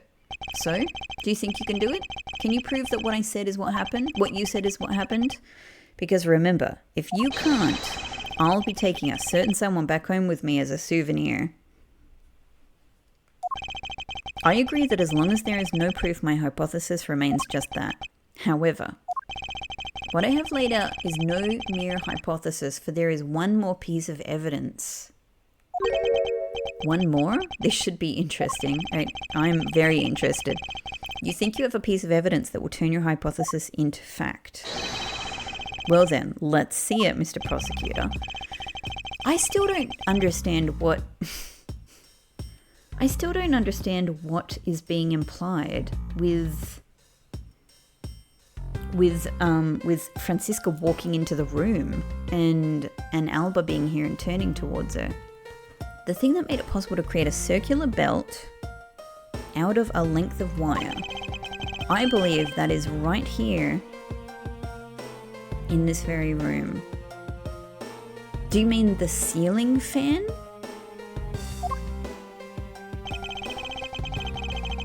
Now then, I believe this is what made the circular belt transportation possible. This?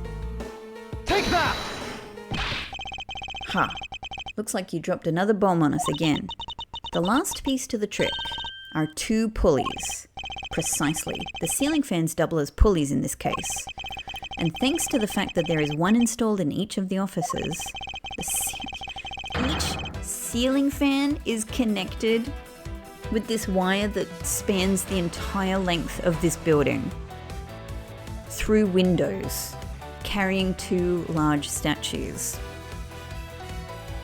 The ceiling fan's made for the perfect pulley set for the wire to run on. That's how I feel, Lang. Aru! This must be it. This is how the smugglers bypass the impenetrable security. Edgeworth, you have a lot of faith in what is, quite frankly, my friend, a stretch.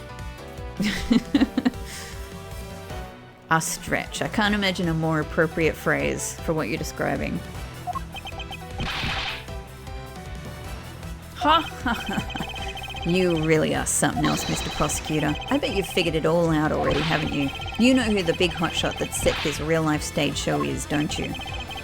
The person who set up this rather large and complex stage show needs to be someone who had foreknowledge of the existence of a ceiling fan in both the Alabastian and Bubbly's offices, and that the passion flower's support stakes could be used as arrows. Well, Alba, the real mastermind behind this case is, well, don't you dare make this wolf wait for his food. Why are you so hesitant, Miles Edgeworth? If you can't say who it is, why don't you present something like you always do? Yeah, because we can't present people here.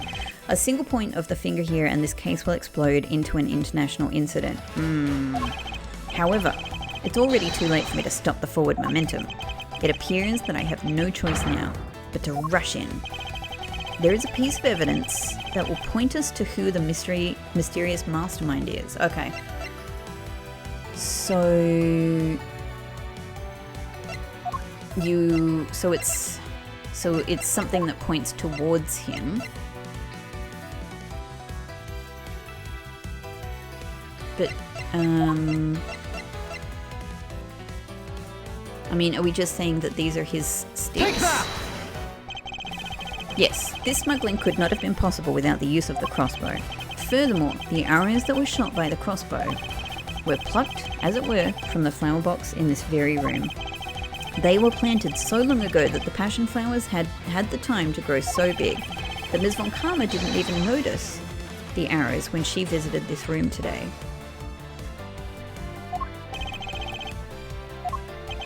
On top of all this, the fact that the culprit knew that both officers had ceiling fans tells us that the person has a very detailed information on the embassy's layout. Suggest that you... so, as you may have already guessed... I just had to go and get a drink of water. This is... my throat is having trouble keeping up with all of this excitement. And all of the howling. So as you may have already guessed, the person I'm accusing of hatching this plan is the person who grew the flowers in the flower box with the utmost care. I don't know if what we're talking about, is proof though. Thus, it can only be you, Kirkus Alba.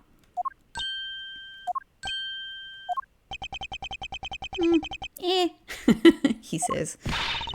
Are you out of your mind, Miles Edgeworth? I'm certain of what I am saying, and I am sure that he is the culprit. Tell me, Mr. Prosecutor, what was the ambassador trying to accomplish by doing all that stuff you just outlined? Why in the world? Well, that's much easier to... that's all much easier. It's just... It's the... It's like the engineering here that is blowing my mind. Why in the world would he need to use a trick like that? I understand your need to doubt me. However, there is one thing that stands out to me as very odd. Just one thing, huh? This is the one single end result Ambassador Alba sought to obtain. If we were to examine the focus of this complex trick, I believe we will finally find the answer to everything. Once we examine this piece of evidence,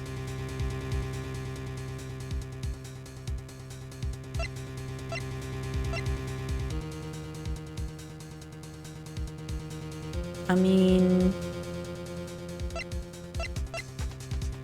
it could be the statue.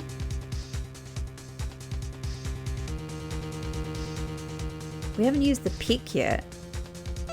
Haven't used the fountain spouts yet. But I don't think that's what we need to examine.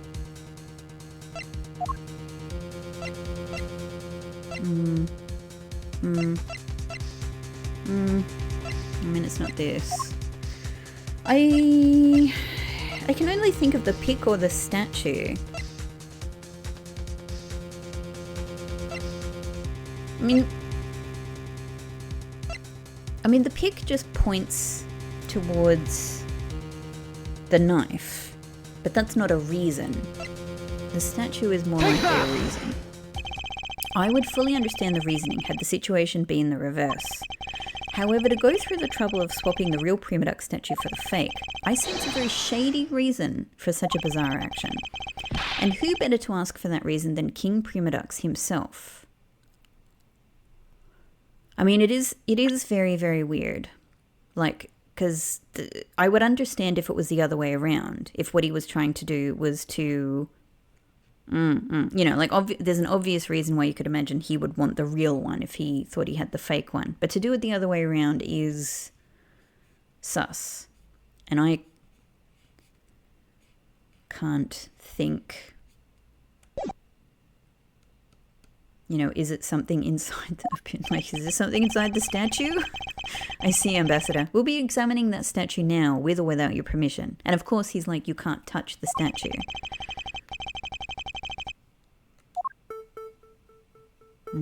Okay. What am I? The back. Looks like the back. A shield, huh? There doesn't seem to be anything unusual about it. I bet it's supposed to mean that the guy is protecting something. I don't think it's supposed to have that deep of a meaning behind it. In that case, what are we wasting time with this for? Let's look at some other area. Oh. Well, does the bottom get removed? These are Mr. Cochin's fingerprints. The fact that they're on here suggests that this statue once belonged to Babal. So it was smuggled from Babal to Alabasta, huh? Why was there a need for them to smuggle it in? Okay. The head. This guy kind of looks like the Steel Samurai, don't you think? Maybe it's because they look alike that he was picked to be the Goodwill Ambassador. I suppose that's possible. Take a look at this area around the base of the neck. It looks like a gap. So this is like a fancy sort of perfume bottle.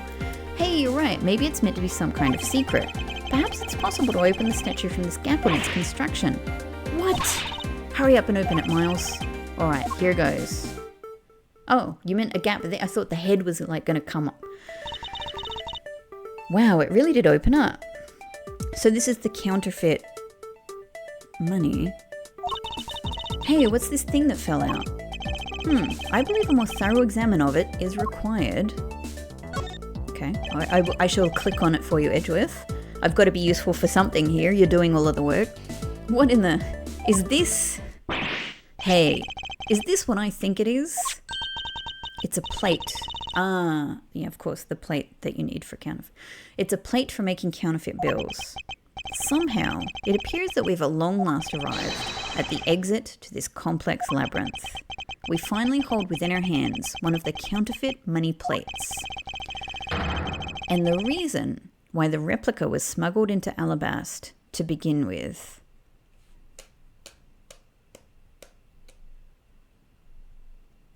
So it can't just be that he wanted to get rid of the evidence of the plate, because then you would just move the plate, not the statue. It must be that he wanted to frame Babal with the plate. But even then, I don't know why moving both of the statues is the way that you would think that that was necessary, when you could just plant the plate in the room. Counterfeit plate data. This was found from within the fake Prima Duck statue Alba smuggled into his country. Oh, no. Sorry. Yeah. Because this is in... Oh, no, I had it the wrong way around. So in that case... Of course. No, that makes way more sense. It makes way more sense now that I think about it. Manny Cochin was the one doing the counterfeiting. He stored it in the fake statue. And then... So they wanted to acquire the plate.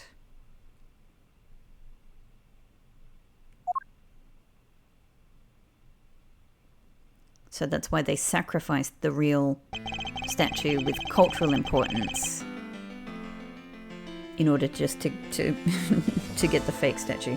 The pre-product statue can only be handled by the ambassador or the secretariat, and the replica is nothing more than a hollow shell covered in gold. These two circumstances make the statue the ideal object in which to hide contraband. After receiving the statue containing the counterfeit plate from China, the ambassador had the misfortune of accidentally running into Damask too.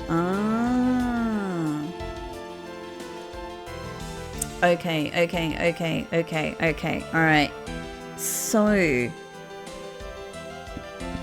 Manny wanted to steal this statue, hired Damask, said go to this office, steal the real statue, because we want the cultural and political win here. We want the real statue.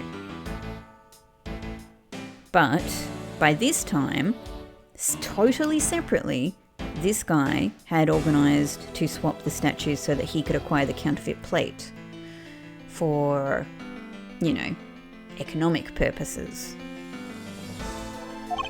Surprised by the thief, the ambassador raised the replica statue at Damask too, and, oh my god. Then, even though it's a fake statue and not meant to be that. So in the end, this guy was effectively killed by a cheap toy. Right?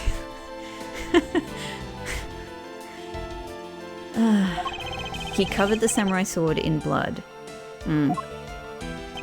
Well, Ambassador Alba, look, a little bit of forensics could have done wonder here. to just, at the outset go, hang on, this guy's been hit with a very large, blunt object. You're the leader of the smuggling ring? My country is a mess. And it's all because of you? You're the one who killed Damask too? Answer us. So hang on, so he was already the leader of the smuggling ring, so he was working with Manny. So he didn't want to acquire the plate, he just wanted to get the plate out of Babal's, the Babalani's office. Everything I think is proven is proven to be incorrect in some way. I never thought that you would figure things out to this level.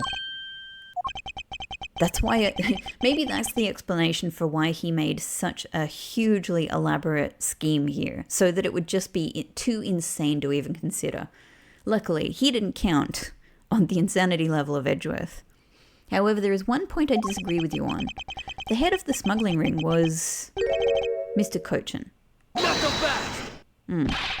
Quit screwing around. I have no sympathy for someone who would try to pass the guilt on to a dead man. If there is one thing I'm sure of, it's that you're the real ringleader, Kirkus Alba. It's not good to speak with such subjectivity, Agent Lang? Subjectivity? My conclusion is anything but, and as a result of logic and investigation. I love that the sound that just played for that was the, you failed sound. Logic and investigation. Only seconds ago, you were ready to arrest Miss Von Karma. I don't think we can give such flip-floppy logic any real weight. Do you? Heh.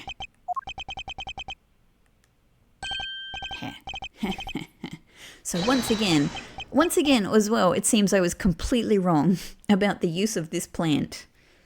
Oh my god. The plant has nothing to do with anything. He really was just here at the window, turned around with the watering can, spoke to Francisca. Okay.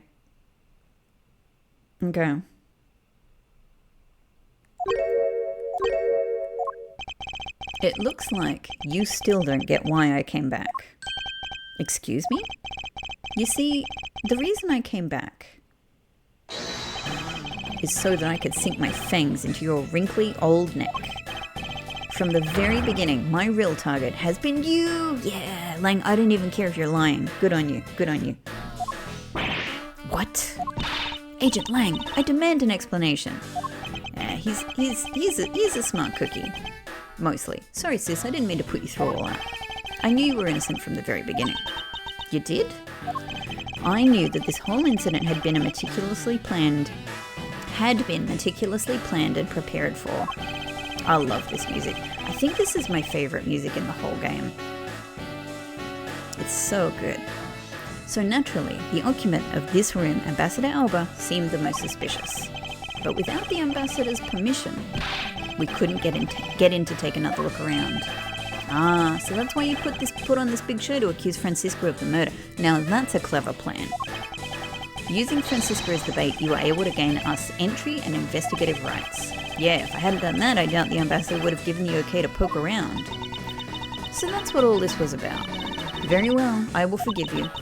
But in exchange for using me as bait, I'm just going to say this, it just seems like actually these two would make a good couple. You will take some responsibility and help us find the truth. Agent Lang, for giving me such a great opening. I thank you. You know, I just knew, Mr. Prosecutor, that somehow, if we were able to find some proof by investigating this room, that you would be able to figure out the real culprit with your special brand of logic. Your special brand of logic. Like, you're the only one crazy enough to think about this scheme. The evidence detectives collect combined with the logic of a prosecutor. That's just as it should be in a prosecutor-detective team, right? I don't know about all that. But one thing I do know is that I'm itching to see that old man get what's coming to him. Ho ho, you're quite scary when you want to be, aren't you? Hey, you were the one who was planning to use me to push all the guilt onto the sis. But unfortunately for you, you misjudged me. Agent Lang, I wish for you to stop trying to intimidate me. What we need right now is evidence and proof. I wonder if you have what is necessary to prove that I am the head of the smuggling ring. Objection! Don't be such a sore loser. If you really are the head of the smuggling ring, then you should acknowledge your crimes with dignity. Dignity? That is nothing more than a fool's insincere display of strength. If you really wish for me to acknowledge my crimes, then I would like to first see some of this thing you call evidence. Grr. Everyone at the end of the game asked for that. I tell you, I knew nothing, really. I didn't even know that a counterfeit plate was hidden inside that statue. Objection! You swapped a real statue that vested in your country the authority You swapped a real statue that vested in your country the authority to rule for a fake. I just had to pause again. It's a pity because, I had to interrupt this new dramatic music that we're getting. It doesn't make any sense that you didn't know anything. It doesn't make sense? Where doesn't it make sense? Can you prove that it doesn't make sense? No, I guess I can't. He's really got us. He's turned the entire situation around against us. You might say it's a turnabout situation here.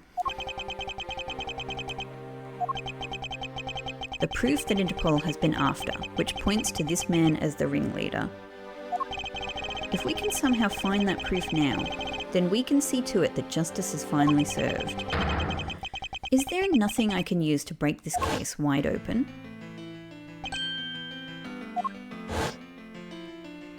The trump card, yeah, okay. So the trump card, the videotape. With those two items, we might be able to finally bring this man down.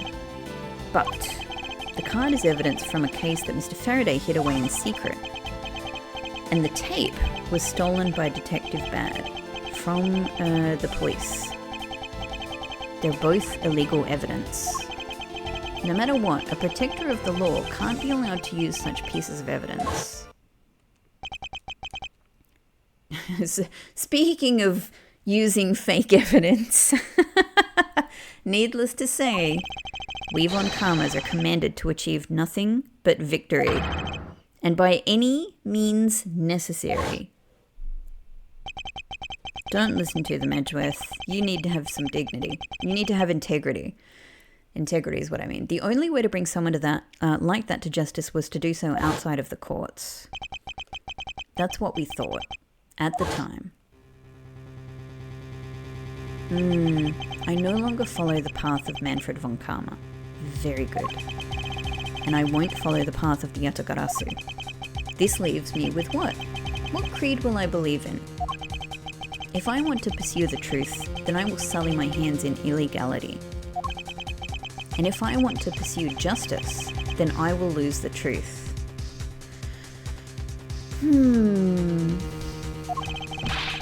What is the law and what is justice? He's going to be lost for hours now. And which path is a prosecutor supposed to follow? That choice is one I must make by my own hand here and now.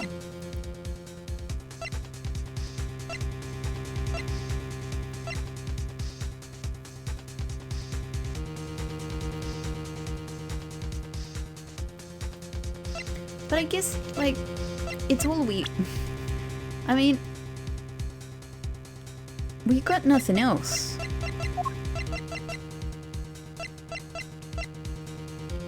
What are we doing with this rose garden, Paul? What are we doing with this?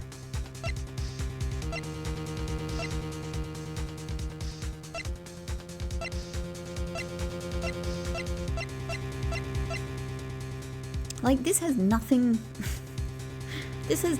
to do with, like, the question at hand here, at least as far as I can imagine.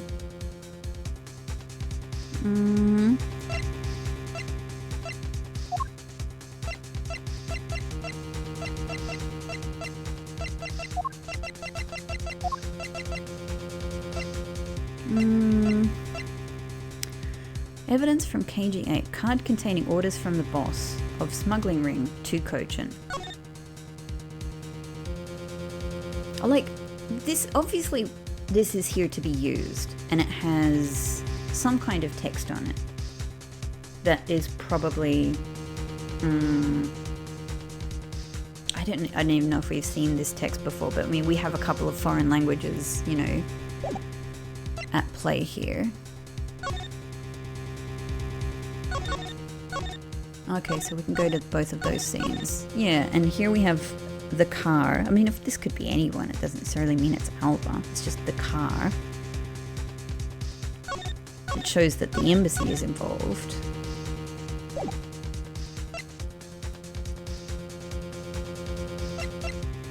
Can we have a look at these? Oh, let's have a look. It's a counterfeit plate used to make counterfeit Zhengfa bills. It's incredibly detailed and even includes a phoenix taking off into the sky. A phoenix. With plates as finely crafted as these, it's no wonder the fakes are so hard to spot. That appears to be that. I mean, let's try use, because they're here to be used. They're clearly interesting bits of evidence. There is no limit to the law. Maybe it won't let me. There is no limit to the law. Any limit that exists was set there by man. When a person goes beyond that limit, then the law, too, crosses into new territory. For what reason were laws invented? He's getting very philosophical here. The answer to that is what I must now show. Ambassador Alba, I wonder if you might recognize this. Okay, he's doing it. Oh, I wonder what that card is. I've never seen that before in my life. I wonder if we could have chosen the other option. And maybe, yeah. It's a directives card used by the leader of the ring to relay instructions to his subordinates. Oh, is that what it is? The card was sent to the real culprit behind the KGA incident 10 years ago. A man by the name of Mr. Manny Cochin. Oh, so why do you have such a card in your possession? Because it was hand-delivered to me by a certain great thief, the Yatagarasu. The Yatagarasu gave that to you? Don't talk nonsense, and let's be serious, Mr. Edgeworth. Do you have any proof that the card contains directions from the ringleader? I'll have you know that the card is not the only thing I was given. Okay, that sounds like we actually have nothing. What? This contains security footage that was shot just before the start of the KG8 incident. The KG8 incident? The card and the video? These two pieces of evidence are what will seal your fate. Ho ho! Very interesting. I must admit that I am very curious now. Very curious indeed in these case-deciding pieces of evidence you've presented. I mean, I know that they are, but I am also not really sure how this is going to play out. The prey the Yatagarasu has been chasing all this time now stands before me. I can't allow this man who has had free rein for 10 long years, to simply walk away. Now is the time for me to bring to fruition the valiant spirit that was given to me.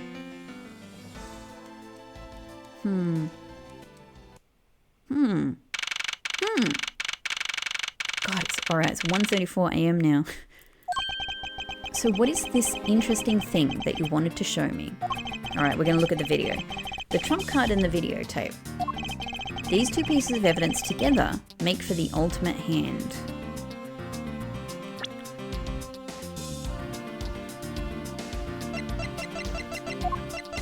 I just want to...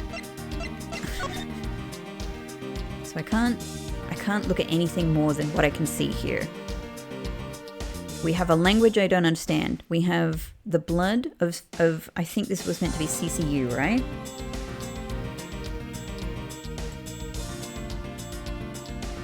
We have the Yatagarasu, but not the Yatagarasu. It's the ringleader symbol. 3 claw, like a claw mark on the edge. Some kind of shape. Okay. Evidence from KG8, card containing orders from boss of smuggling ring to Gyakuten. But that's all we've got. Evidence from KG8, footage showing Gyakuten entering the KG8's incident crime scene. He is carrying the card. The car that is showing up has the is the embassy car. All right, I see how this goes. And this is where the real meaning behind Detective Bad's words will be realized. Detective Gumshoe. Yes, sir. What you see here is security footage shot just before the KG8 murder occurred. From this footage, we know that the card is a directive card from the smuggling ring. Do we? This is the section that proves that the card was used to relay an order.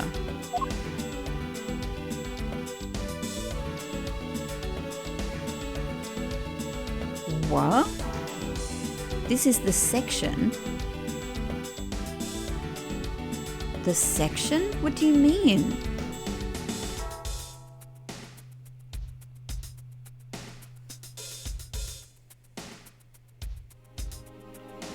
The section of this picture?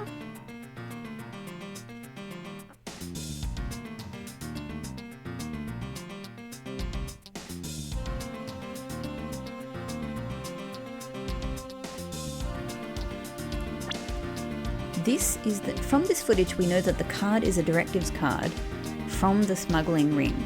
This is the section that proves that the card was used to relay an order.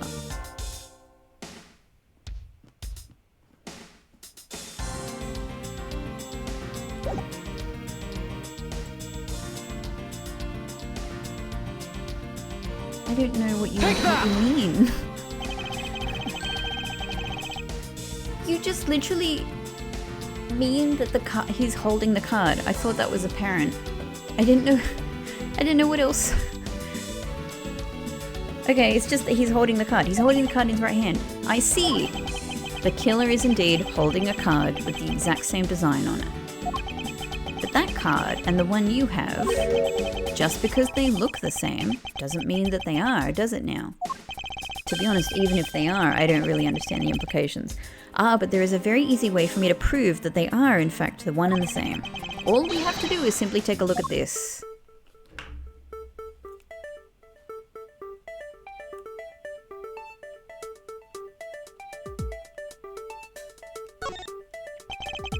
According to Detective Bad, Ambassador Alba's directive card bear the mark of a three-legged raven, or in other words, a yatagarasu. I suppose this mark was the inspiration for their group's name, the yatagarasu.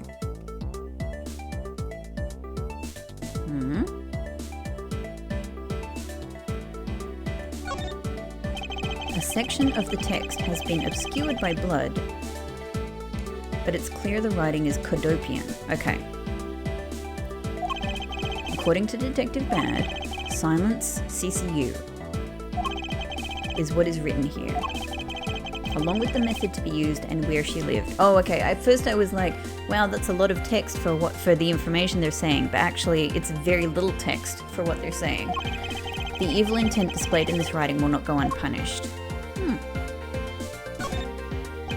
This dark red blood, yes, this is your proof. Proof that the orders on this card were played out in that terrible tragedy. The blood belonged to the victim of the KG8 incident. With a bit of DNA testing, we can very easily verify that as fact.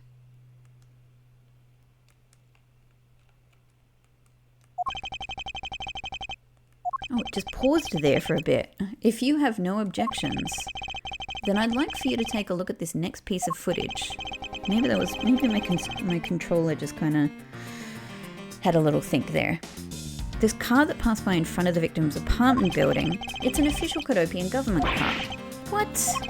Detective Gumshoe, if you could please magnify the footage. Oh, I didn't know we could do that.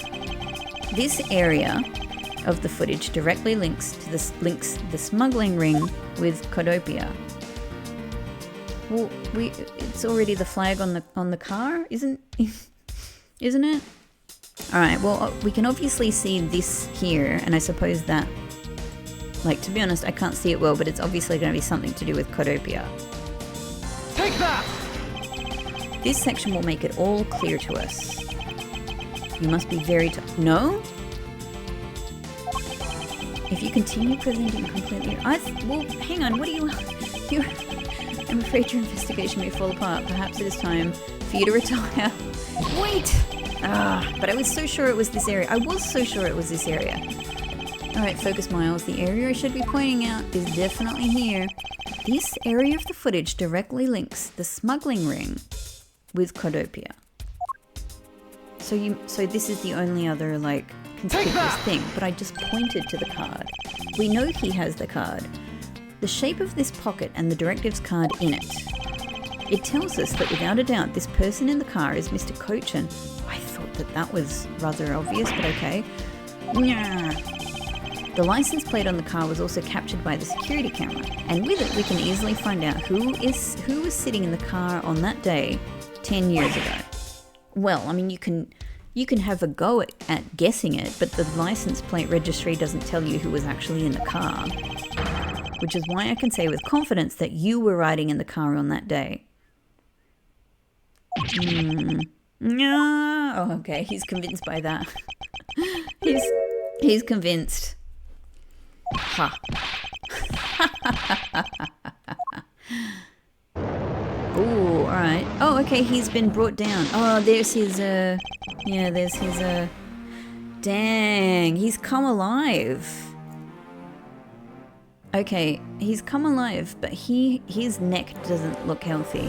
Like, his posture there looks like it's although it's dramatically different from what it was before, which was terrible, it sort of looks weird in another way now.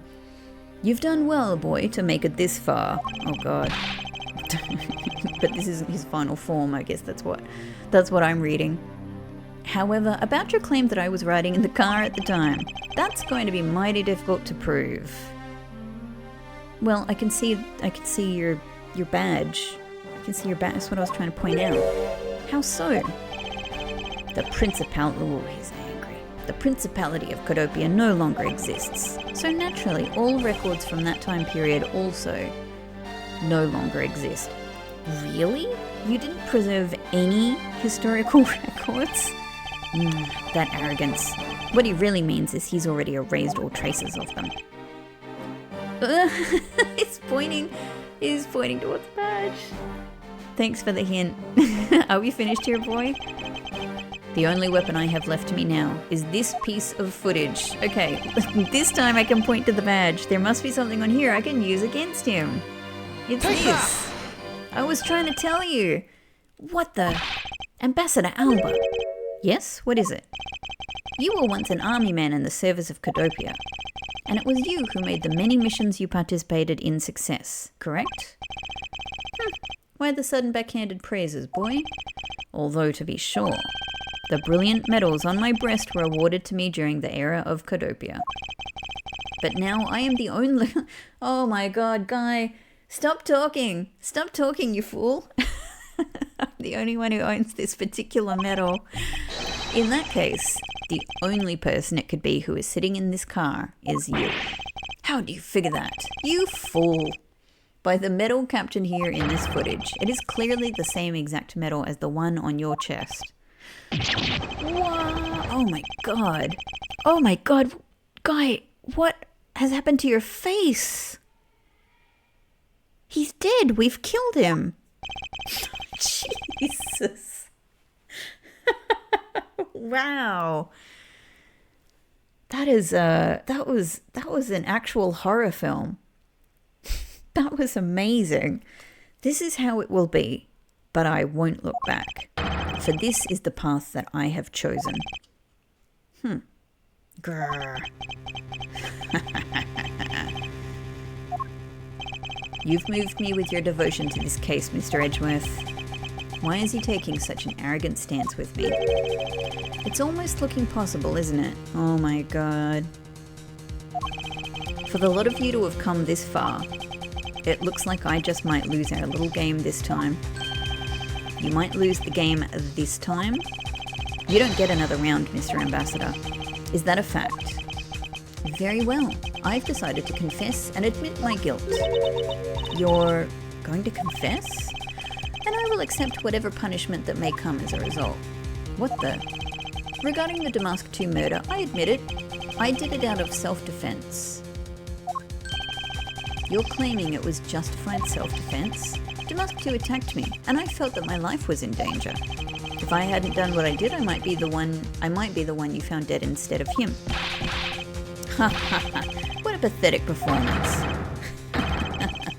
I'm not giving you one. Wow, you two really know how to laugh at inappropriate times. That's very funny. If you wish to claim it was justified self-defense, then we will need some evidence. It's always the evidence with you, isn't it? But if that's what you require, I'll provide it. That man left a mark on me when he attacked. What? I don't particularly want to show it off. I don't know if I particularly want to see it, but this is proof that it was in self-defense. What an interesting shot. I'm an old man, and sometimes I don't pay enough attention when I should. But Damask 2 didn't have a single weapon on his body. Hold on, it's nothing to get worked up over, because I hid the weapon. You hid it? I'm sorry, but as you know, a murder is a murder, even if it's in self-defense. And I couldn't let it become public, seeing as how I am an ambassador. What the freaking hell?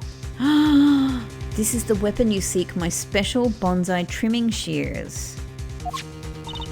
Oh my god. Oh, it's covered in blood. I know, Kay. He was trembling quite badly during our struggle. But that's when he grabbed the shears that were sitting in my office and attacked. So you see, it was an act of self-defense. Is he right, Mr. Edgeworth? Since he has both a wound and a weapon that caused it, it's enough to declare it so. So he stabbed himself, probably as his own trump card. No way! Oh, which reminds me, I guess there is still one more accusation I need to resolve. Smuggling and counterfeiting. Unfortunately, all of that is my secretary's doing. I had no knowledge it was going on. Stop spewing nonsense. You're trying to throw my investigation under the bus in your desperation. If you want to get real honest, everything in this case can be connected to you. The murder of Damask 2 was done in self-defense? She's still hanging around on that point. In my trials, no man escapes his crime alive. Perhaps so if you were my opponent in court. However, there is one very important fact that I think you may have forgotten. And what is that? That we're on his country's soil. Is Edgeworth gonna... yeah. That's what you mean. We're all sweating now. Extraterritoriality. That's right. This embassy sits on what is effectively Alabastian soil. So any trial that is to be held will be held in Alabast. Therefore, the crime I just admitted to will never be tried in your courts. Agent Lang, what is Interpol's stance on this? Agents investigate. That's our job. The judgment of people who have confessed to their crime, that's the court's job. And I've already confessed to all of my crimes, Agent Lang. Furthermore, by the very nature of my position, I have full extraterritorial rights. These rights are effective even on your country's soil. Therefore, no matter where a crime may take place, I will never stand trial in one of your courts. That arrogance and your expression.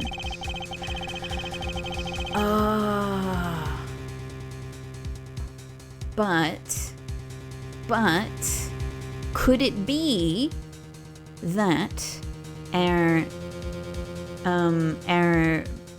Bubblese ambassador will, because we're in the lobby now, so the Bubblese ambassador could be like watching all of this and could be like, but you have committed crimes in our country, so you will be tried in our court.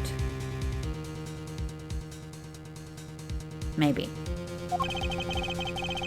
Don't tell me you have your own country's judicial system eating right out of your hands. These crimes you all speak so seriously of. To me, this has all been nothing more than a game. You may chase me out of this embassy with your accusations, but it's no big deal. Alabast has numerous other embassies in other countries around the world. All you would accomplish is you would change the backdrop of our little game. These 2 layers of protection that extraterritoriality provide him, this is why he is one of those who cannot be brought to court. You see now, don't you? I live in a whole different world than you. Now, if you'll excuse me, I need to go and fetch your eviction papers. You need papers for that? Is there nothing we can do? Go and speak to the other... oh, wow. Go and speak to the other ambassador.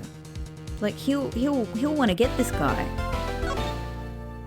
Hang on. Yes, please. Incredible how much I could not have guessed where this would go to such a degree. 2 a.m. now. Oh my god. Nobody's getting any sleep here. I can't believe it, sir. Extraterritoriality. Yes. And there is nothing we can really do about that. In the end, we didn't have enough authority to bring him to justice. Oh well, it's the end of the game, everybody. I can't believe that even though we know he's the boss, we can't lay a finger on him. I know. Hey, Mr. Prosecutor, sorry to skip on you, but I've got some business to take care of.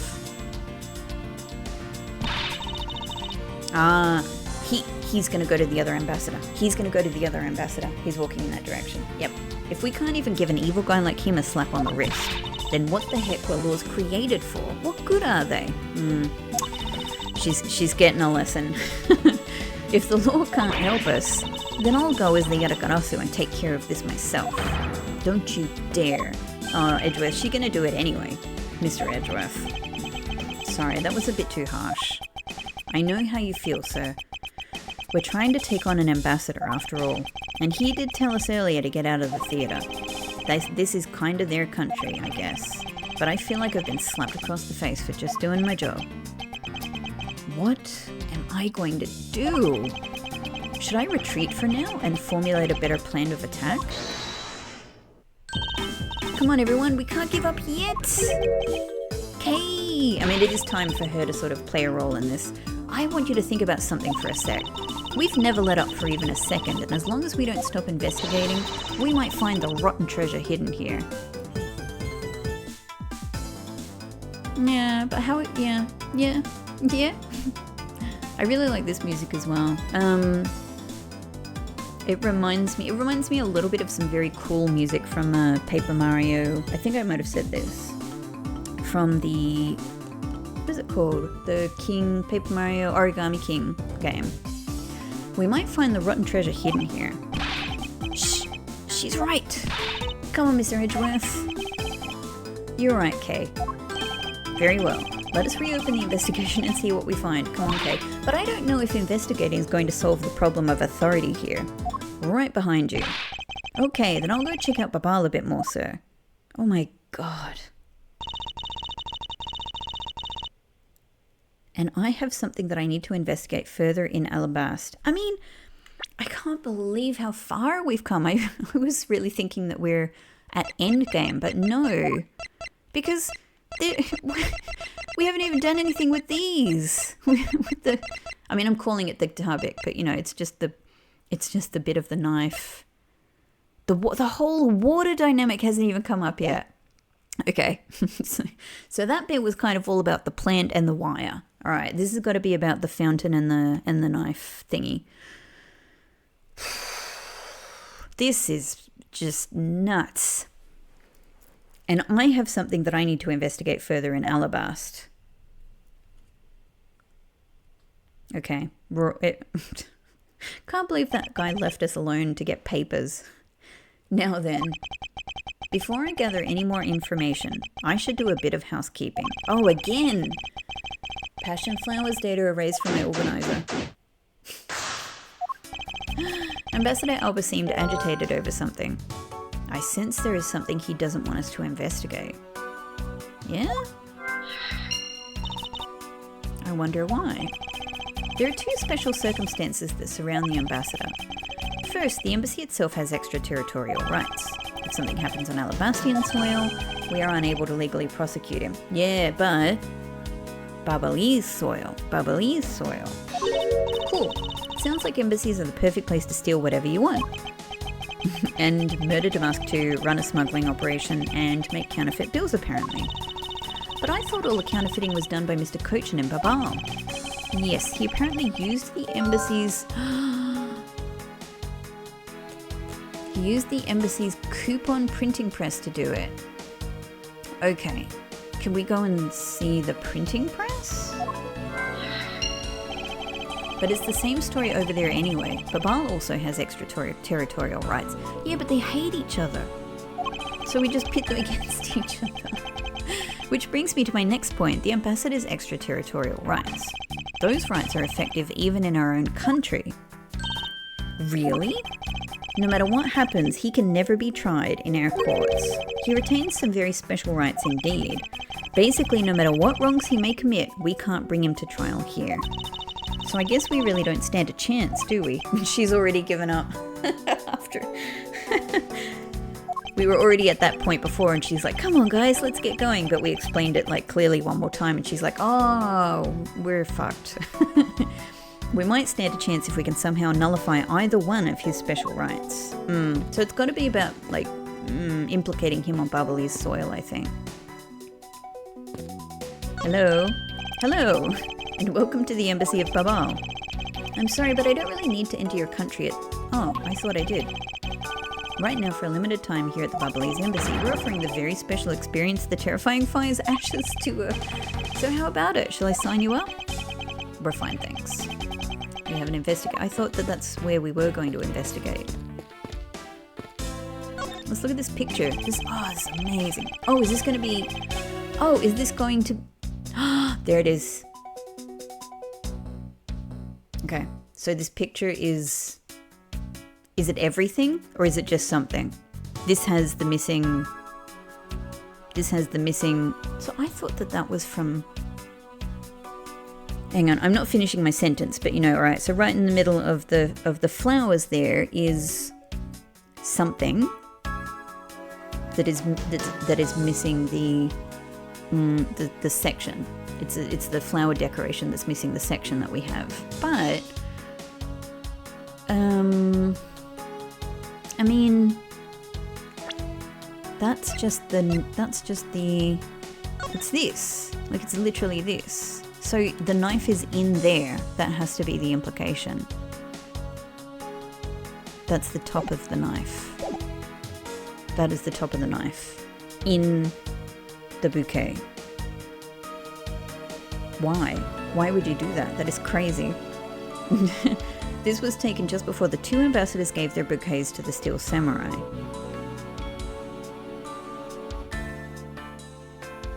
Okay, so just before the two ambassadors gave their bouquets to the Steel Samurai. Wait, is it just my imagination? No. Or is there something in this picture that I've seen before? Oh, yeah, let's inspect it. But they gave both of these flowers to Yahari or Larry. It appears to be a bouquet of Persians, cyclamens, and roses. Wow, you even know the exact species. I never would have figured you for an expert on flowers. It's all because of those flowers that old lady sends me every month. Just look at me, I sound like some sort of botanist. Don't be ashamed, it's fine. You're a person with interests. Edgeworth. So, what exactly is this yellow flower here? That one, I'm not sure. What? You don't know? As far as I can recall, I've never seen a flower like this before. It's obviously not a flower. But I feel as though I've seen the shape somewhere before. So, alright, this is a duduk. I see. I know exactly what to do with this one. Eureka! Finally, my own Eureka. I could get this one. Babal's national symbol is the butterfly and Alabast's is the flower. It would appear that someone is employing the old hide a tree in the forest trick. Yeah, but I don't know why you wouldn't more genuinely hide it, like lower in the actual, bouquet. What are you mumbling to yourself about? Wait, what? The handle on this knife? Ah! Yes, it's the handle that was supposed to be on the blade that killed Mr. Cochin. The weapon that killed him was carried through the theatrum neutralis. In the very bouquet Ambassador Alba was carrying. The flower motif. It looks like one of the flower petals is missing. Ooh, and take a look at the weapon itself. It's missing the exact same petal. Then the knife in this photo is most definitely the same as this murder weapon. Alright, nice. Good, finally. Mr. Pelliano has a really great smile, don't you think? I bet he was really happy that they were going to become Codopia again. Perhaps, but instead he became the greatest victim in today's case. Did he? The greatest, do you think? Even with several dead people? An ambassador like him who is always thinking of his country is really to be admired. Yeah. All of this happened, I hope they'll be able to reunite his country someday. I hope so as well, but for that to happen, we need to solve this case first. We need to see to it that those who had harmed the new Codopia are locked away. And we will. There's that troublemaker standing there smack in the center making two peace signs. Wow, the Steel Samurai stands out even more than the two ambassadors in this picture. Oh hey, the person playing the Steel Samurai is one of your friends, right? No, I have no idea who he is. Wait, but you just said he. You knew which gender he was, so you must know him, right? I beg that you please refrain from talking about that person with me ever again. Edgeworth. I can't believe he was pretending to be a harmless old grandpa. Talk about deceptive. I don't suppose anyone expected him to change that drastically. I bet he's thinking of something evil behind that cheery smile. It's not even really a cheery smile, is it? Okay, please try to remain calm and focused on the here and now. Yeah, you're right. Sorry I got all worked up there. Well, the only way we're going to be able to steal the truth is if we keep on investigating. I don't think there's anything in these flowers. It seems that lilies are at the center of this bouquet with an accent of chamomile. Well, lilies are deadly for cats, so also weapons of their own. Wow, I can totally smell the wonderful fragrance. Okay, this is just a picture. Oh, you know what she meant. Look, I know that, but it's nice to imagine things once in a while, you know? Where's your sense of empathy? If you can smell the fragrance and flowers from a photo that's more like a hallucination. Meh. Edgeworth. Edgeworth. You don't have to be mean about it. I'm totally on your side, Kay, on this one. Let's just drop this before it's in full bloom. Alright. I think that's that, though. Yeah. Well... Hang on. No. This one. What have we got here? We don't even have the knife thing here. Agitated Alba.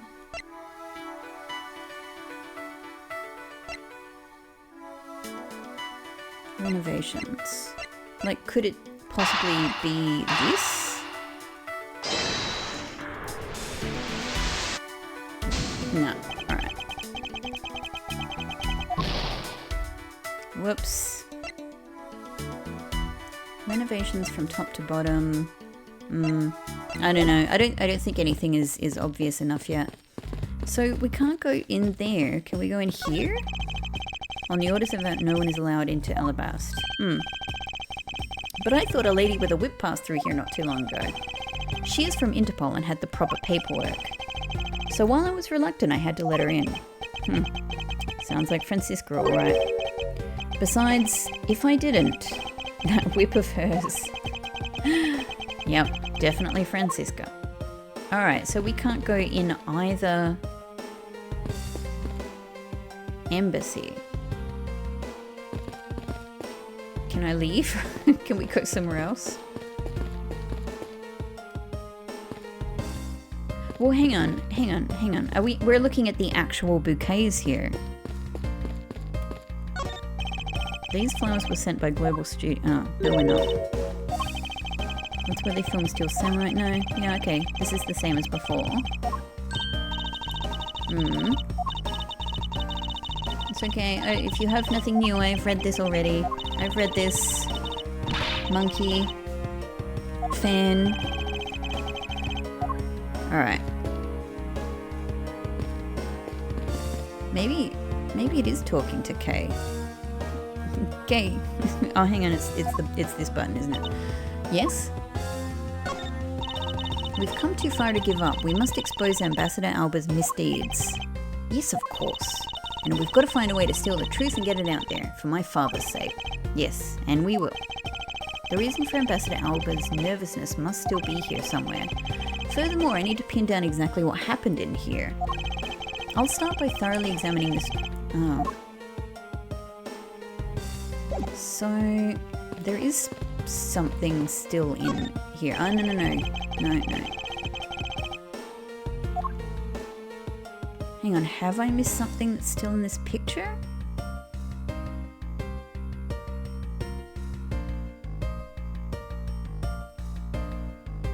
Don't think so.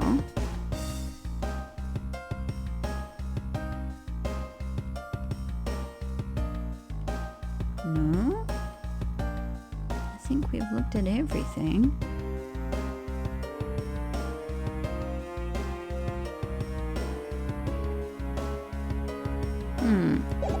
Yeah. Flowers were sent by a variety of people and businesses to celebrate the Goodwill event. Even though the Steel Samurai received some flowers from the ambassadors, there are so many bouquets in here it's like a wedding ceremony.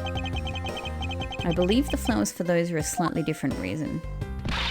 What do you mean? This event was supposed to be like a wedding between Alabasta and Babal, right? Actually, I believe they're more in a state of divorce. Okay then, this event was supposed to be their remarriage ceremony. I suppose you could call it that.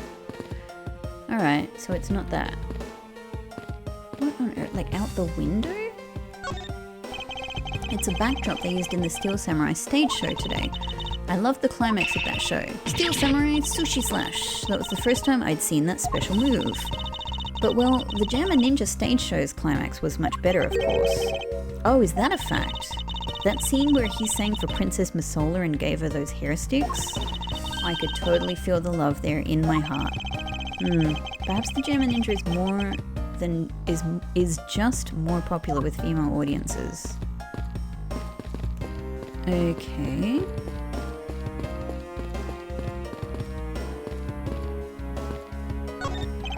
You can see the Bubbly's embassy, which is undergoing major renovations.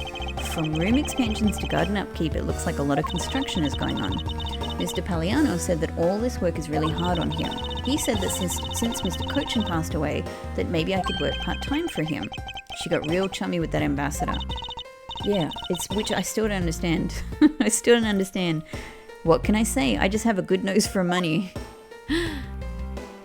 I guess I can understand it from Kay's perspective then. Alright, maybe let me have this final dialogue with Kay, otherwise maybe it is one of the other logic options. Mr. Edgeworth, if you don't pay attention, Ambassador Alba is gonna get away. Yes, I know.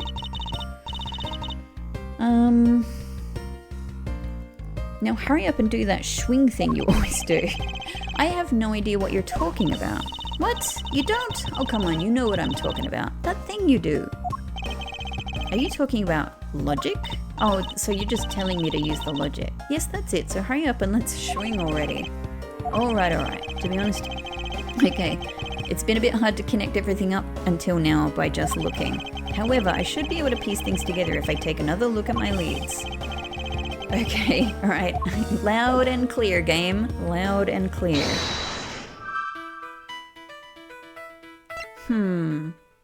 So I tried these two, and that didn't work.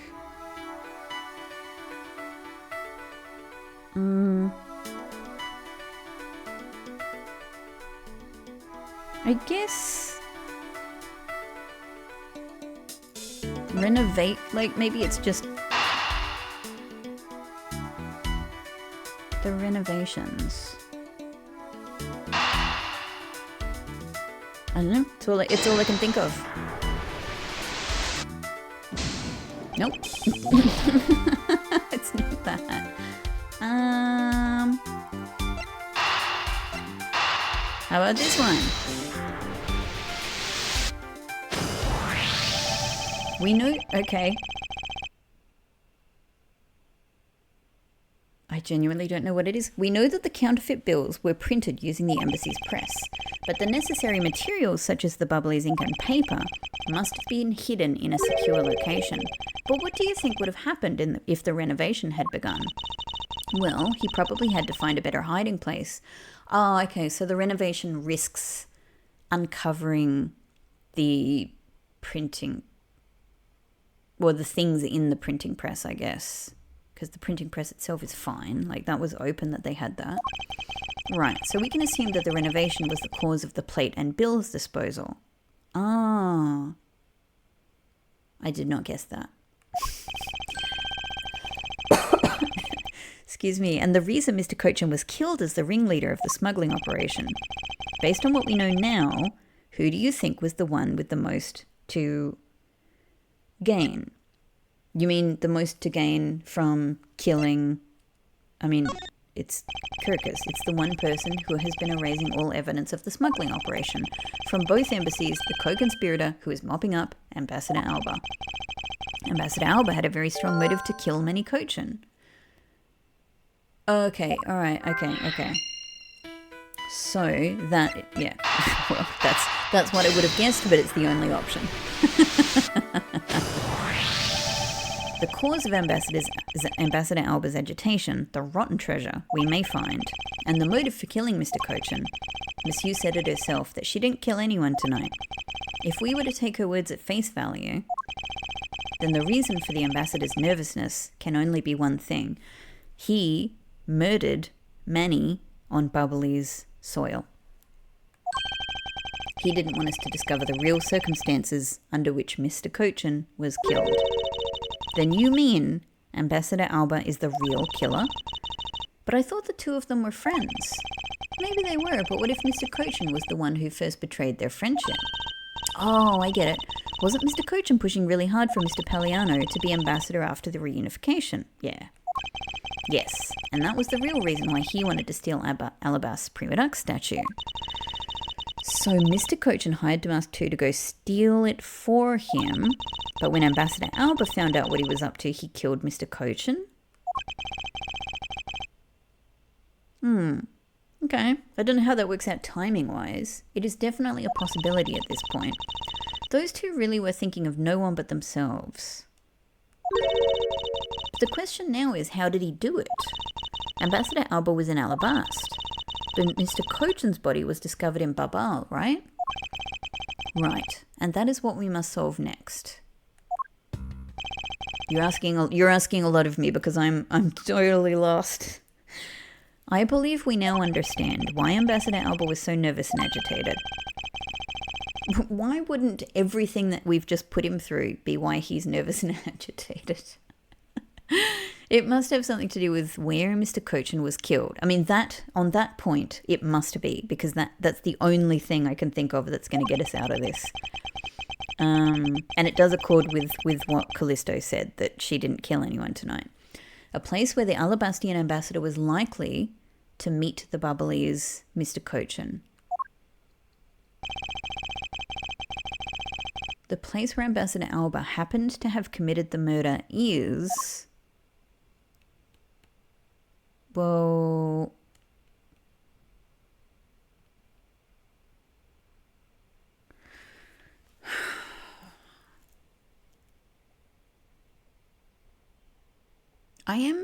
The problem is, I don't think he went to Babal. Because I think that would have been information that would have come up. Like, it was a whole point that no one else had been in both places. Like, surely that would be a big bit of information for us if, it would have been a really big deal if the Alabast ambassador had been in Babal for, around any of these two murders. The whole thing is that they have remained separate. I don't think he's been there. I think that would have been a huge point.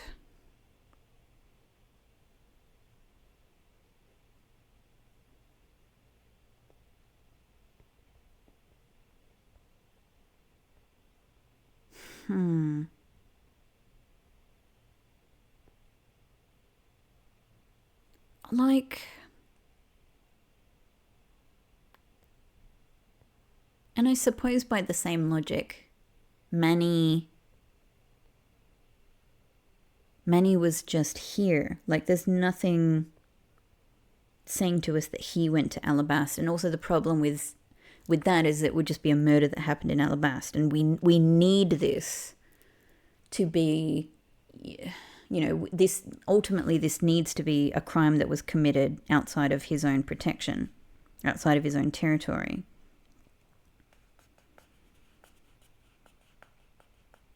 Is it here? Like the neutral territory, maybe? Because then at least it's out of Alabast. Which we know he was. Like, that we know. Like, he's been here. Take that! The only place that makes sense is here. Ah, yes. Finally, I reasoned something. The only place that makes sense is here at the Theatrum Neutralis. What? Here? The Goodwill event was being held here today, correct? And I mean, he did arrange basically to have the knife here. How the body got moved, I have absolutely no idea. So, it's just got to involve Callisto, I suppose, because they were working together. So the only place that the both of them would have been is in here. But if that's the case, then everything changes. This theatre isn't actually Alabastian land. So that wipes out one of those extraterritorial rights he has. It makes logical sense, in which case it is a reason for us to investigate further. So what should we check out? Let's see. I believe we should check the immigration records for both Alabast and Babal post-haste. That I didn't expect. Babal's records should be easy to obtain, however the problem will be Alabast. I wonder if they would allow us to see their records despite the ordered Objection! Probably not. Probably not. I'm already one step ahead of you. Thank you, Francisco, because I don't think that was going anywhere. Francisco. I have here the security footage from both Alabast and Babal. You would do well to take a look at its contents. Oh my god, give it to me. Yes. Footage of the entry. Okay. Great. Oh my god, is this finally where the cart will be relevant? Oh, it's finally. I was like, why isn't this cart? The cart is probably literally the first thing in this entire case where I was like, that's suspicious, there's a body in there, whatever. So maybe this is where the cart comes into it here. Incredible. Okay. You move fast. Avon Karma strives to be perfect in every way. It's not in my nature to keep on retreating like this. I took the liberty of looking over the Babal investigation reports as well. From now on, you will make no excuse to back down or say that we can't solve this case. I'm sorry about earlier. We won't be beaten, because my cute little subordinate is going to try his very best, isn't he? Hasn't she patronized me enough for already a lifetime? So this video contains footage from Alabast's immigration screening area. I mean, they might be telling us to look at it right now, which I want to do, if I can. Ooh. Blah. What a shot. Okay, we got the photo there. That's nice. Okay, so we've got 4 shots here. Alabast. 521. Well, let's just look. Okay. There he is. 522. Oh, I'm so satisfied. I was like, it must involve this cart. It's been this cart from the very beginning. Obviously. Look at it, it's ridiculous. Okay. But we only got these 4. So there we go. It's he leaves. Right. 521. There's no difference except him appearing 1 minute later. Then we have the cart.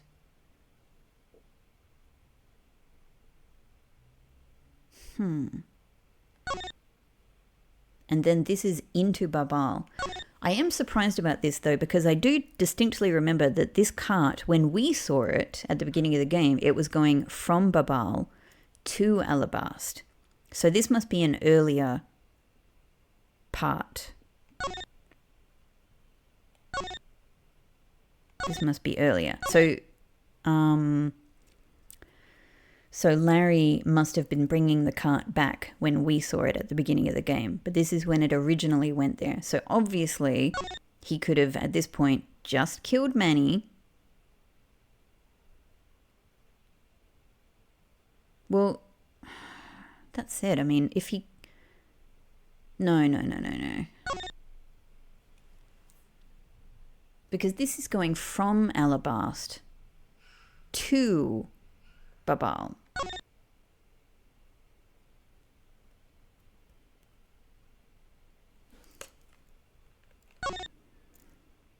Look, either way, like, right. The cart is the important thing here. We got it. Maybe it's him bringing the cart as preparation. I don't know. I really hope there's something in here that we can use. Yes. Yes, though I can't quite put it together. I've already looked at it. Da-da! Which minute's footage should I examine? Cart.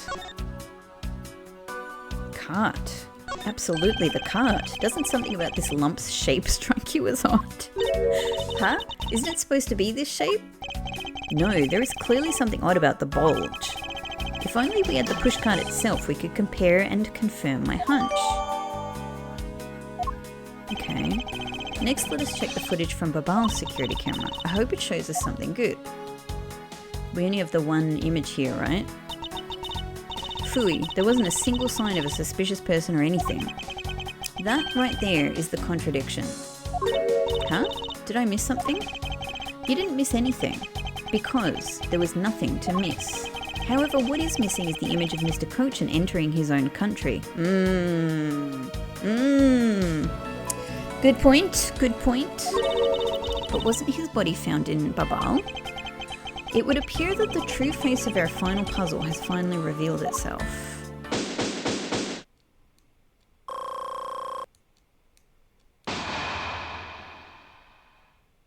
You know what? I'm still not quite there with this. About exactly like what's where and when. Let's just look. I'm happy enough. I'm happy enough just knowing it's the cart. You know, like that's satisfying to me. I thought I'd ask for you and your group to vacate the premises, Mr. Edgeworth. Wow, we're getting security forces. Actually, I thought I should let you know that this theatre sits on my country's soil. Ooh! You've had your fun and I've enjoyed our little game. I dare say you've even achieved a new high score. However, once you've recorded a score, that same game can never be replayed again. That's a very strange statement to make. I feel like he wanted to do a kind of a clever line, but then realized it didn't quite work. Do you understand what I'm saying to you? Your game is done and the game is over. He's trying to fix it now. He's trying to fix it. No. Objection! He's like, yeah, you just don't understand how clever my line was. Where do you think you're going at this time of night? After admitting my crime, I was overcome with regret. So I am heading to the airport now to return home. I'm afraid I can't let you do that. There are still too many issues we need to discuss with you. You can't stop me, Mr. Edgeworth, and you know it. What if he can? Oh, just had to pause again. All right, where were we?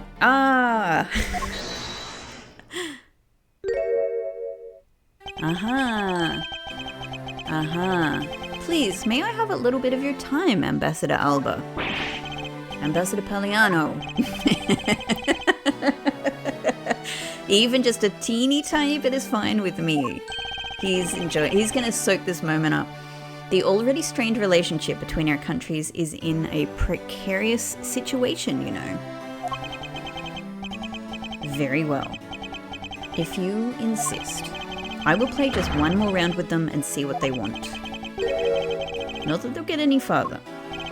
Ambassador Paliano, Mr. Edgeworth, all I wish is for the normalization of relationships between our two countries. But there is one person standing in the way of that dream. I believe in you. You'll do what's right. Thank you for your vote of confidence. Now then, what was it you wanted to ask me about? I do have a flight to catch, after all. So I'm afraid I'm going to have to limit you to just one question. That's more than enough, because I only have one question anyway. Really, do we? I want to hear your alibi about how you couldn't have killed Mr. Manikochin. Okay. All right, so we'll find a contradiction between what he says and the video, I guess. Oh, I see. You seem to have a good hand this time round. This should be fun. I think I probably do have a good hand. This really is the very... This really is the very last chance we have to bring him down. I won't allow even an atom-sized contradiction to slip by. I hope I can do well by you, Edgeworth. I hope whatever question I have to answer is about the cart. Frankly, I still don't understand why I am being placed under suspicion here. Under your hypothetical scenario, Mr. Cochin and I were fellow smugglers. But to get to the point, I was in Alabas the whole time. So it's simply not possible for me to have killed him in Babal. That is my alibi. Alright, well, I got at least something. So that is your alibi. That is correct. It's simply not possible for me to have committed a crime in Babal. Now that we've cleared that up, I'd appreciate it if you would move out of my way. Hold it! We just yell, hold it in his face. And I said, hold it. What is it this time? I thought I told you to only allow one question. You did, but you still have yet to really answer my one question. What? Until you tell us the truth, I will refuse to budge an inch from where I'm standing. Very well. I'll play with you just a little longer. You fool, just leave. Miles Edgeworth, as my subordinate and representative of this country's prosecutors. You are forbidden to lose. That's basically her version of I believe in you. Of course, that is something I've understood from the start. That guy's the one who ordered my father killed, isn't he? Yes, I believe so. The goal of the first Yatakarasu was the capture of the smuggling ring's leader. My father and Uncle Bad. Their legacy will live on through me. So that's why we've got to catch him, okay? Alright, this truly must be the final, this is the final swing. Now, Ambassador Alba, let's have that the truth now, shall we? No matter how many times you ask, my answer remains the same. Alright, look, so we have an obvious thing, which is that he was not in Alabasta the whole time. Frankly, I still don't understand why I'm being placed under suspicion here. Under your hypothetical scenario, Coach and were fellow smugglers. I was in Alabasta the whole time. Okay. Sorry, just give me a few minutes from our menu to open up. But bam.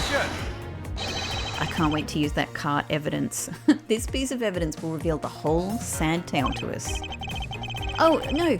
Oh, no, it's not that. Whoops. Oh, I thought that was going to be... I was going into that really confident.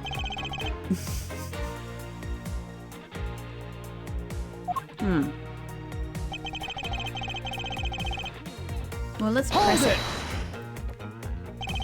And what exactly did you do while you were in Alabasta? I had a meeting with the Steel Samurai, and then I arranged a few files. Around that time, the thief who was sneaking in took me by surprise. Are you saying that it was Damask 2 that made the first move? Yes, and it was after I was attacked that I hit him on the head with the Prima Duck statue. I guess maybe it's a matter of a different time. Yeah. Unfortunately, he died from the blow, but it was an act of justified self-defense. We've been through this one. Calling it that doesn't cover up what you really did. Cover up? No, my boy, I'm not covering up anything. I'm telling the truth. You weren't planning to admit to it, which is why you tried to frame the Steel Samurai. If you weren't an ambassador, I'd be letting my whip fly loose on you right now. So even she has limits. I am terribly sorry that I didn't clean up the body better, but I am a busy man. I had a speech to give in the Rose Garden after that, you know. Yet despite that, you still had time to kill Mr. Manikochi, didn't you? Man is evil, and I'm sure you are familiar with the facts, but Mr. Kochan was killed in Baba, while I was all the way in Alabasta.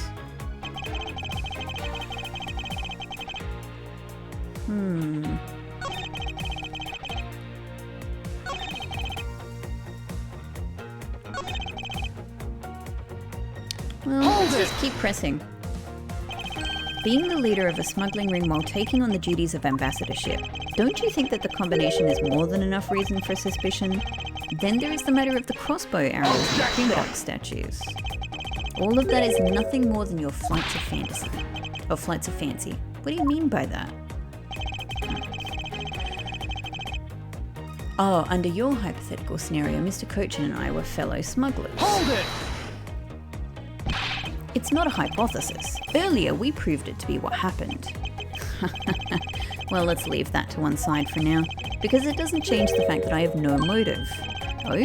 So you really had no reason to kill Mr. Kochan? If you want to suppose I had one, then why not? I'll indulge you. After all, there is nothing more than a silly... this is nothing more than a silly game to me. What do I have, if that's what they're asking me? Even if that's how you see things, I'd appreciate it if you would take me seriously. Ahem. I'm sorry. I suppose you're in a bit of a pickle. Very well. A game is no fun if the playing field isn't level. Therefore, I formally claim... yeah, he's changing his statement, that I had no motive to kill. Now, let's see you disprove it. How can he stand there looking proud when he knows he killed another human being? Well, I'm not going to stand by and just watch him get away with his crimes. What motive would I have had to kill my co-conspirator?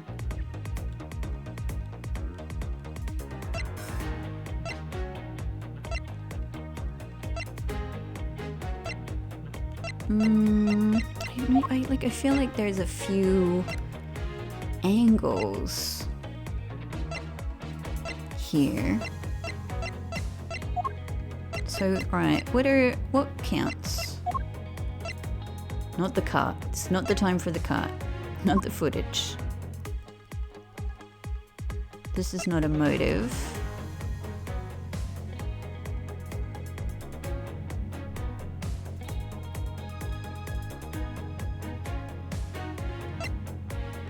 I was just thinking, like, I don't know if it's genuine that...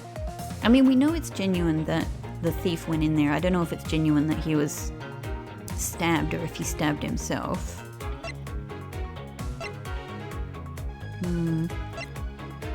Doesn't relate to Manny, though.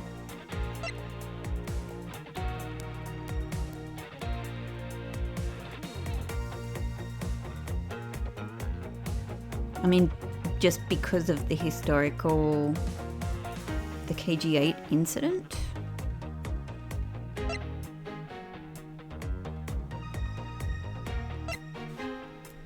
Objection! No, okay, not that.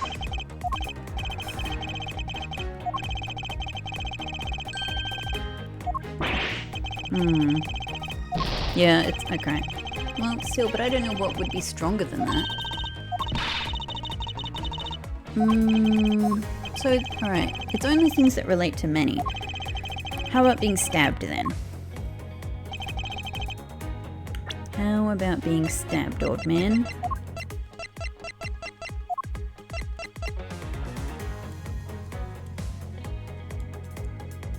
Ah, but maybe it's the note because it actually says handwriting matches that of Manny Cochin. Objection! Oh. Okay, so it's just this, it's kind of this, yeah, because it was an explicit connection between the two of them. If you want to know, I believe you did have a motive to kill. I mean, I think there's a lot of motives that are probably more than this. It was because Mr. Manny Cochin had betrayed you. But you had your own reason to. Namely, you wanted to pin the smuggling all on him. Right, okay. Evil begets evil. Because you were trying to test each other, it turned into this mess. I don't believe this. You have a bad penchant for telling tall tales, Mr. Prosecutor. And if you're not, then I suppose you have some proof to support your argument. I thought that's what I just offered. I never use guesswork in moving my cases forward. It has been proven that this note was written by Mr. Cochin's hand. Shall we take a look at it? Do we need to? Isn't it? The content of the note is a request calling for the theft of Alabas Primadux statue. By killing him and pushing all of the guilt for the smuggling onto him, you walk away spotless. I believe you understand what I'm driving at. You had more than a few reasons to kill him. He's got a really deep voice. Are you finished with your hypothesizing? Excuse me? Let's suppose I did have a motive. Even so, a motive or a thought alone can't kill. Isn't that right? I didn't expect him to resort to playing the semantics game with me. It appears that this is where the real battle's only just beginning? I feel like I've been in the real battle for a really long time. Now then, if you will excuse me. Wait, what? I told you at the very beginning, didn't I? You only get one question. Just arrest him. Just arrest him. Ambassador Alba. Like, what I mean is, just say, like, we've got enough to arrest him right now, like, to have cause for arrest, I'm sure. Ambassador Alba, if you could please just give us a little bit more of your time. It doesn't matter what kind of man Manny was. He was my subordinate, which is why I would like for us to figure out the real cause of his death. This guy's trying to get away from a crime here. That is something for Babal to figure out, and something to which I have no relation to. Now he's even turning down a request from Ambassador Palian. Of course he is. He's trying to get away with murder here. I'm very sorry. Murder and more. I'm very sorry, but it seems that now even my voice falls on deaf ears. I love this music. This music has a little bit of a touch of Secret of Mana to it, in a way. Oh, hello, Bubba. Oh, my little pixie is here, actually. Hey. Hey, darling. Yeah. All right, it actually is time for his DINNER, so I'm just going to take a second to do that. For us, though, it's going to take a little bit more of a second because I'm going to have to call this mega episode here. So look forward to the next episode where we're going to find out the thrilling conclusion to whether I fed Pixel. No, don't worry, I definitely fed Pixel. We're going to find out the thrilling conclusion to Ace Attorney Investigations in the next mega episode. So thank you so much for watching, and I will see you then.